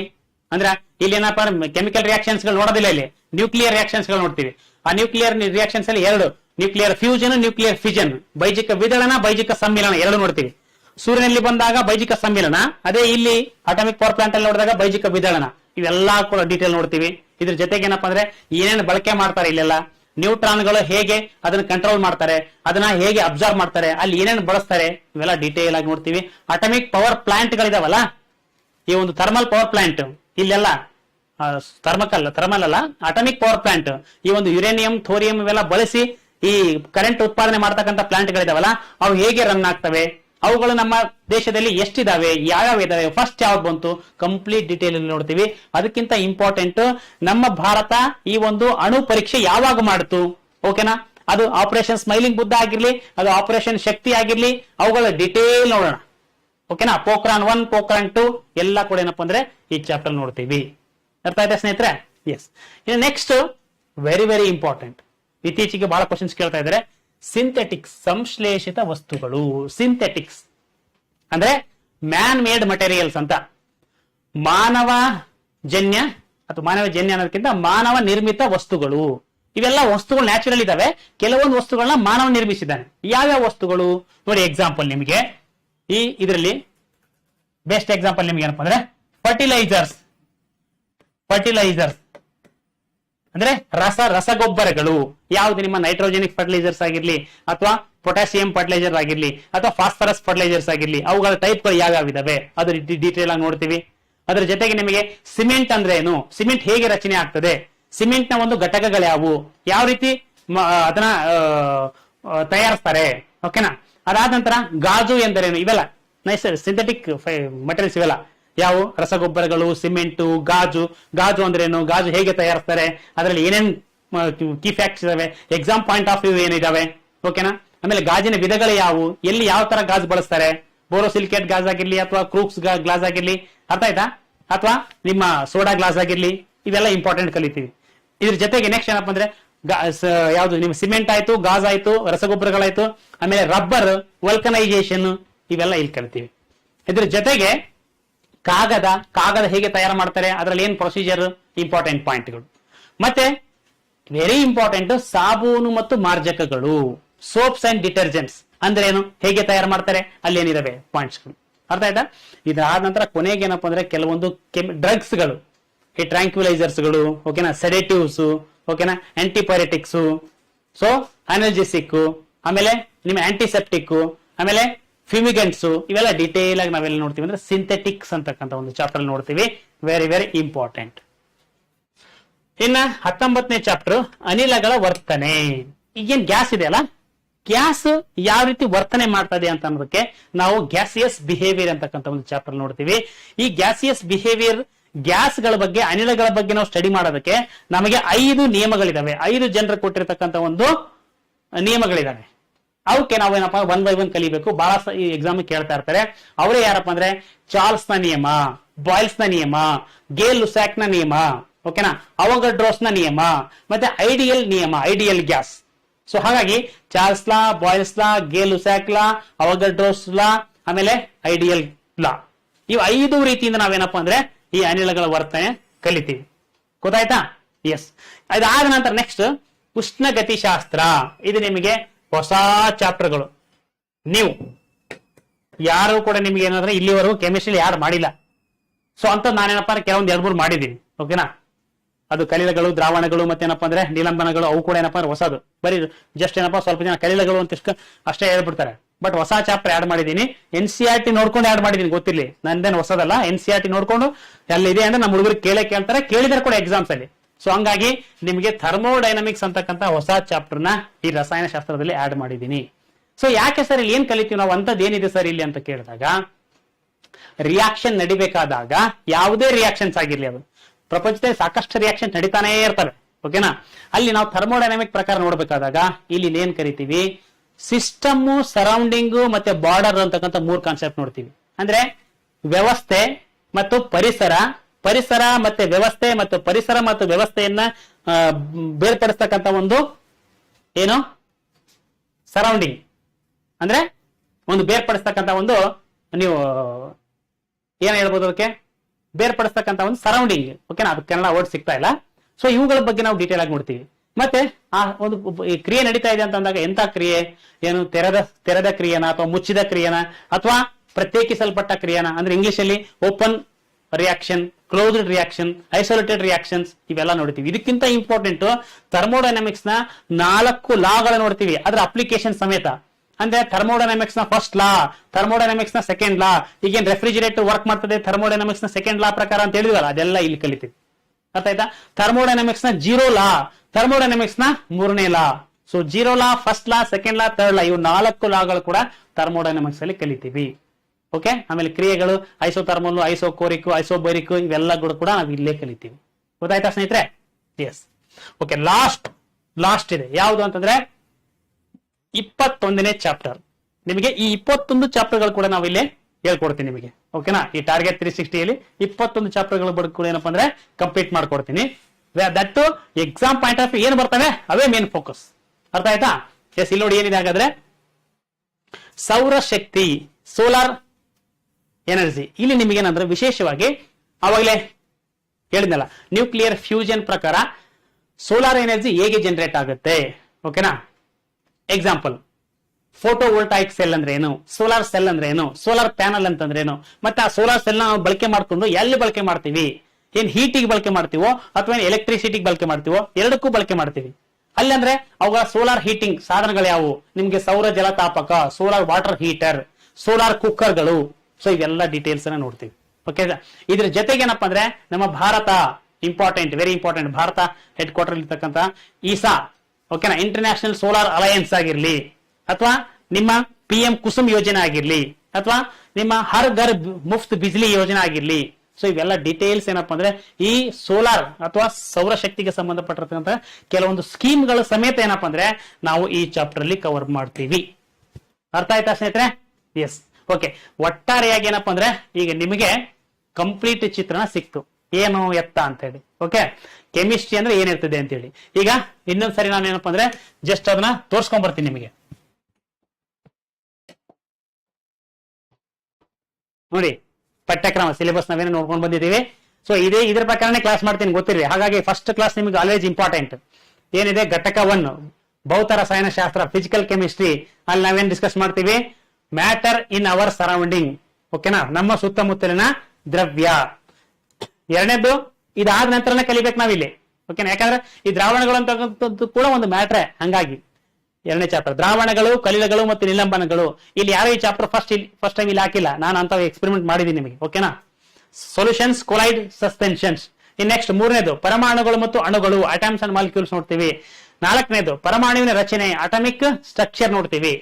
ಇನ್ನು ಯೂನಿಟ್ 2ಕ್ಕೆ ಬರ್ತೀವಿ, ಅಲ್ಲಿ ನಮ್ಗೆ ಏನಪ್ಪಾ ಅಂದ್ರೆ ನಿರವಯವ ಅಥವಾ ಇನ್ಆರ್ಗಾನಿಕ್ ಕೆಮಿಸ್ಟ್ರಿ ನೋಡ್ತೀವಿ. ಓಕೆ, ಡೋಂಟ್ ಕನ್ಫ್ಯೂಸ್ ಅಬೌಟ್ ಇದ್ರ ಬಗ್ಗೆ ಬಹಳ ನೋಡ್ಬೇಡ್ರಿ. ಓಕೆನಾ, ಇದು ಆರ್ಗ್ಯಾನಿಕ್ ಅಲ್ಲಿ ಬರ್ತದೆ, ಇನ್ಆರ್ಗ್ಯಾನಿಕ್ ಬರ್ತದೆ, ಯಾರು ಕೇಳೋದಿಲ್ಲ. ನಾನು ನಿಮಗೆ ಸ್ಟ್ರಕ್ಚರ್ ಹೇಳಿದೀನಿ ಅಷ್ಟೇ. ಆಮೇಲೆ 5ನೇದು ಧಾತುಗಳ ಆವರ್ತನೀಯ ವರ್ಗೀಕರಣ, periodic classifications of elements, very very important ನೋಡ್ತೀವಿ. ರಾಸಾಯನಿಕ ಬಂಧಗಳು ನೋಡ್ತೀವಿ, ಕೆಮಿಕಲ್ ಬಾಂಡಿಂಗ್ಸ್. ಆಮೇಲೆ ರಾಸಾಯನಿಕ ಸಮೀಕರಣಗಳು ಮತ್ತು ರಾಸಾಯನಿಕ ಕ್ರಿಯೆಗಳು, chemical equations and chemical reactions, all 6 types of reactions. ಇನ್ನ ಭೌತ ಮತ್ತು ರಾಸಾಯನಿಕ ಬದಲಾವಣೆಗಳು, ಫಿಸಿಕಲ್ ಅಂಡ್ ಕೆಮಿಕಲ್ ಚೇಂಜಸ್ ಬಗ್ಗೆ ನೋಡ್ತೀವಿ. ಓಕೆನಾ, ಕಾಣ್ತಾ ಇಲ್ವಾ? ಆಮ್ಲ, ಪ್ರತ್ಯಾಮ್ಲ ಮತ್ತು ಲವಣಗಳ ಬಗ್ಗೆ ನೋಡ್ತೀವಿ. Acid, base and salt, most second important chapter. ಇನ್ನ ವಿದ್ಯುತ್ ವಿಭಜನೆ ಅಥವಾ ಎಲೆಕ್ಟ್ರೋಲೈಸಿಸ್ ಆರ್ ಅಯಾನಿಕ್ ಕಂಡಕ್ಟಿವಿಟಿ ಅಂತಕ್ಕಂಥ ಚಾಪ್ಟರ್ ನೋಡ್ತೀವಿ. ಅದಾದ ನಂತರ ಲೋಹಗಳು ಮತ್ತು ಅಲೋಹಗಳು, ಮೆಟಲ್ಸ್ ಅಂಡ್ ನಾನ್ ಮೆಟಲ್ಸ್ ನೋಡ್ತೀವಿ. The most important chapter in the chemistry. ಅದಾದ ನಂತರ ನೀರು ಅಂತಕ್ಕಂಥ ಕಾನ್ಸೆಪ್ಟ್ ನೋಡ್ತೀವಿ. ಇನ್ನು ಯೂನಿಟ್ 3 ಅಲ್ಲಿ ಬಂದಾಗ ಸಾವಯವ ರಸಾಯನಶಾಸ್ತ್ರ, ಆರ್ಗಾನಿಕ್ ಕೆಮಿಸ್ಟ್ರಿ, ಹೆಸರು ಹೇಳ್ದಂಗೆ ಕಾರ್ಬನ್ ಮತ್ತೆ ಕಾರ್ಬನ್ಗೆ ಸಂಬಂಧಪಟ್ಟಿರ್ತಕ್ಕಂಥ ಒಂದು ಚಾಪ್ಟರ್ಗಳು ನೋಡಿ. ಇಲ್ಲಿ ಇಂಗಾಲ ಮತ್ತು ಅದರ ಬಹುರೂಪಗಳು, ಕಾರ್ಬನೇಟ್ಸ್, ಅಲೋಟ್ರೋಪ್ಸ್. ಈ ಚಾಪ್ಟರ್ಗಳು ನೋಡಿನೇ ನಿಮಗೆ ಕಾನ್ಸೆಪ್ಟ್ ಕ್ಲಿಯರ್ ಆಗಿಬಿಡ್ಬೇಕು. ಕ್ವಶನ್ಸ್ ಅಟೆಂಪ್ಟ್ ಮಾಡ್ಬೇಕಾದಾಗ ಓ ಇದು ಈ ಯೂನಿಟ್ ಅಲ್ಲಿ ಬರಲ್ಲ ಬಿಡು, ಈ ಚಾಪ್ಟರ್ ಅಲ್ಲಿ ಬರಲ್ಲ ಬಿಡು ಅಂತ ನೀವು ಅಲ್ಲೇ ಎಲಿಮಿನೇಟ್ ಮಾಡ್ಬೇಕು ಕ್ವಶನ್ಸ್. ಅರ್ಥ ಆಯ್ತಾ? ನೆಕ್ಸ್ಟ್ ಹೈಡ್ರೋಕಾರ್ಬನ್ಗಳು, ವೆರಿ ಇಂಪಾರ್ಟೆಂಟ್. ಇನ್ನ ದಹನ ಕ್ರಿಯೆ ಮತ್ತು ಇಂಧನಗಳು, combustion and fuels. Last general chemistry ಅಂತ ಬಂದಾಗ ವಿಕಿರಣ ಪಟುತ್ವ, ಅಲ್ಫಾ ಬೀಟಾ ಗಾಮಾ. ಓಕೆ, ಬೈಜಿಕ ಶಕ್ತಿ, ಇದರ ಬಗ್ಗೆ atomic energy or nuclear energy, both are same. ಸಂಶ್ಲೇಷಿತ ವಸ್ತುಗಳ ಬಗ್ಗೆ ನೋಡ್ತೀವಿ, ಸಿಂಥೆಟಿಕ್ ಮೆಟೀರಿಯಲ್ಸ್. ಅನಿಲಗಳ ವರ್ತನೆ ಕ್ರಿಯೆಗಳು ನೋಡ್ತೀವಿ, ಲಾಗಳು ನೋಡ್ತೀವಿ. ಇನ್ನ ಉಷ್ಣ ಗತಿಶಾಸ್ತ್ರ ಅಥವಾ ಥರ್ಮೋಡೈನಮಿಕ್ಸ್ ಬಗ್ಗೆ ನೋಡ್ತೀವಿ. ಲಾಸ್ಟ್ ಏನಪ್ಪಾ ಸೋಲಾರ್ ಎನರ್ಜಿ ಬಗ್ಗೆ ನೋಡ್ತೀವಿ. ಅರ್ಥ ಆಯ್ತಾ? ಎಸ್, ಇಲ್ಲಿವರೆಗೂ ಏನಪ್ಪಾ ಅಂದ್ರೆ ನಿಮಗೆ ಕಂಪ್ಲೀಟ್ ಆಗಿ ಈ ಒಂದು ಕೆಮಿಸ್ಟ್ರಿ ಹೇಗೆ ಓದಬೇಕು, ಮತ್ತೆ ಕೆಮಿಸ್ಟ್ರಿಯ ಅಪ್ರೋಚ್ ಏನು, ಕೆಮಿಸ್ಟ್ರಿಯ ಸಿಲೆಬಸ್ ಎಷ್ಟಿರ್ತದೆ, ಯಾವ ಚಾಪ್ಟರ್ಗಳು ಹೇಗೆ ಓದ್ಬೇಕು, ಯಾವ ಚಾಪ್ಟರ್ಗಳು ಯಾವಾಗ ಓದ್ಬೇಕು. ನಾನು ಹೇಳ್ದಂಗೆ ನಿಮಗೆ ಸ್ಟಾರ್ಟಿಂಗ್ ನಾನು ಹೇಗೆ ಹೋಗ್ತೀನಿ, ನೀವು ಕೂಡ ಅದೇ ರೀತಿ ಹೋಗಿ. ಇದೇನು ಮ್ಯಾಂಡೇಟರಿ ಇಲ್ಲ ಹಿಂಗೆ ಹೋಗ್ಬೇಕು ಅಂತೇಳಿ. ಬಟ್ ಆಸ್ ಎ ಟೀಚರ್ ನಾನು ಇದರಲ್ಲಿ ಸಾಕಷ್ಟು ಟೈಮ್ ಹಾಕಿದಾಗ ನನ್ಗೆ ಗೊತ್ತಾಗಿರ್ತಕ್ಕದ್ದು, ಓ ಈ ರೀತಿ ಹೋದ್ರೆ ನಿಮ್ಗೆ ಅರ್ಥ ಆಗ್ತದೆ ಬೇಗ ಅಂತೇಳಿ ಈ ಒಂದು ಸ್ಟ್ರಕ್ಚರ್ ಕೊಟ್ಟಿದ್ದೀನಿ. ನೀವು ಕೂಡ ಸಾಧ್ಯವಾದಷ್ಟು ಇದೇ ರೀತಿ ಫಾಲೋ ಮಾಡಿ ಅಂತ ಹೇಳ್ತಾ, ಈಗ ಒನ್ ಬೈ ಒನ್ ನಾವು ಕ್ಲಾಸ್ ಮುಗಿಸ್ತಾನೆ ಹೋಗ್ತೀವಿ ಬೇಗ ಬೇಗ ಬೇಗ. ನಿಮ್ಗೂ ಕೂಡ ಅದನ್ನ ಏನಪ್ಪಾ ಅಂದ್ರೆ ಅದನ್ನ ಕರೆಕ್ಟ್ ಆಗಿ ಯೂಸ್ ಮಾಡ್ಕೊಳ್ಳಿ. ಓಕೆನಾ? ಅದೇ ಎಕ್ಸಾಮ್ ಹತ್ರ ಬರ್ತಾ ಇದಾವೆ, ವೆರಿ ಇಂಪಾರ್ಟೆಂಟ್. ಎಲ್ರಿಗೂ ಆಲ್ ದ ಬೆಸ್ಟ್. ಬೇಗ ಬೇಗ ಟಕ ಟಕ ಅಂತ ಮುಗಿಸ್ತೀನಿ, ಡೋಂಟ್ ವರಿ. ಓಕೆನಾ? You please, you can trust me. ಓಕೆನಾ? I will finish the syllabus as possible, as early as possible. ಓಕೆನಾ? ಎಸ್, ಇಷ್ಟ ಹೇಳ್ತಾ ಈ ಒಂದು ಕೆಮಿಸ್ಟ್ರಿಯ ಒಂದು ಸಿಲೆಬಸ್ ಡಿಕೋಡ್ ಅಂದ್ರೆ ಪಠ್ಯಕ್ರಮದ ಒಂದು ಹೇಗಿರ್ತದೆ ಅಂತಕ್ಕಂಥ ಒಂದು ಕ್ಲಾಸ್ಗೆ, ಸಿಲೆಬಸ್ ಡಿಕೋಡ್ ಕ್ಲಾಸ್ಗೆ ಇಲ್ಲಿಗೆ ಈ ಕ್ಲಾಸ್ ಎಂಡ್ ಮಾಡೋಣ. ಎಲ್ರಿಗೂ ಜೈ ಹಿಂದ್.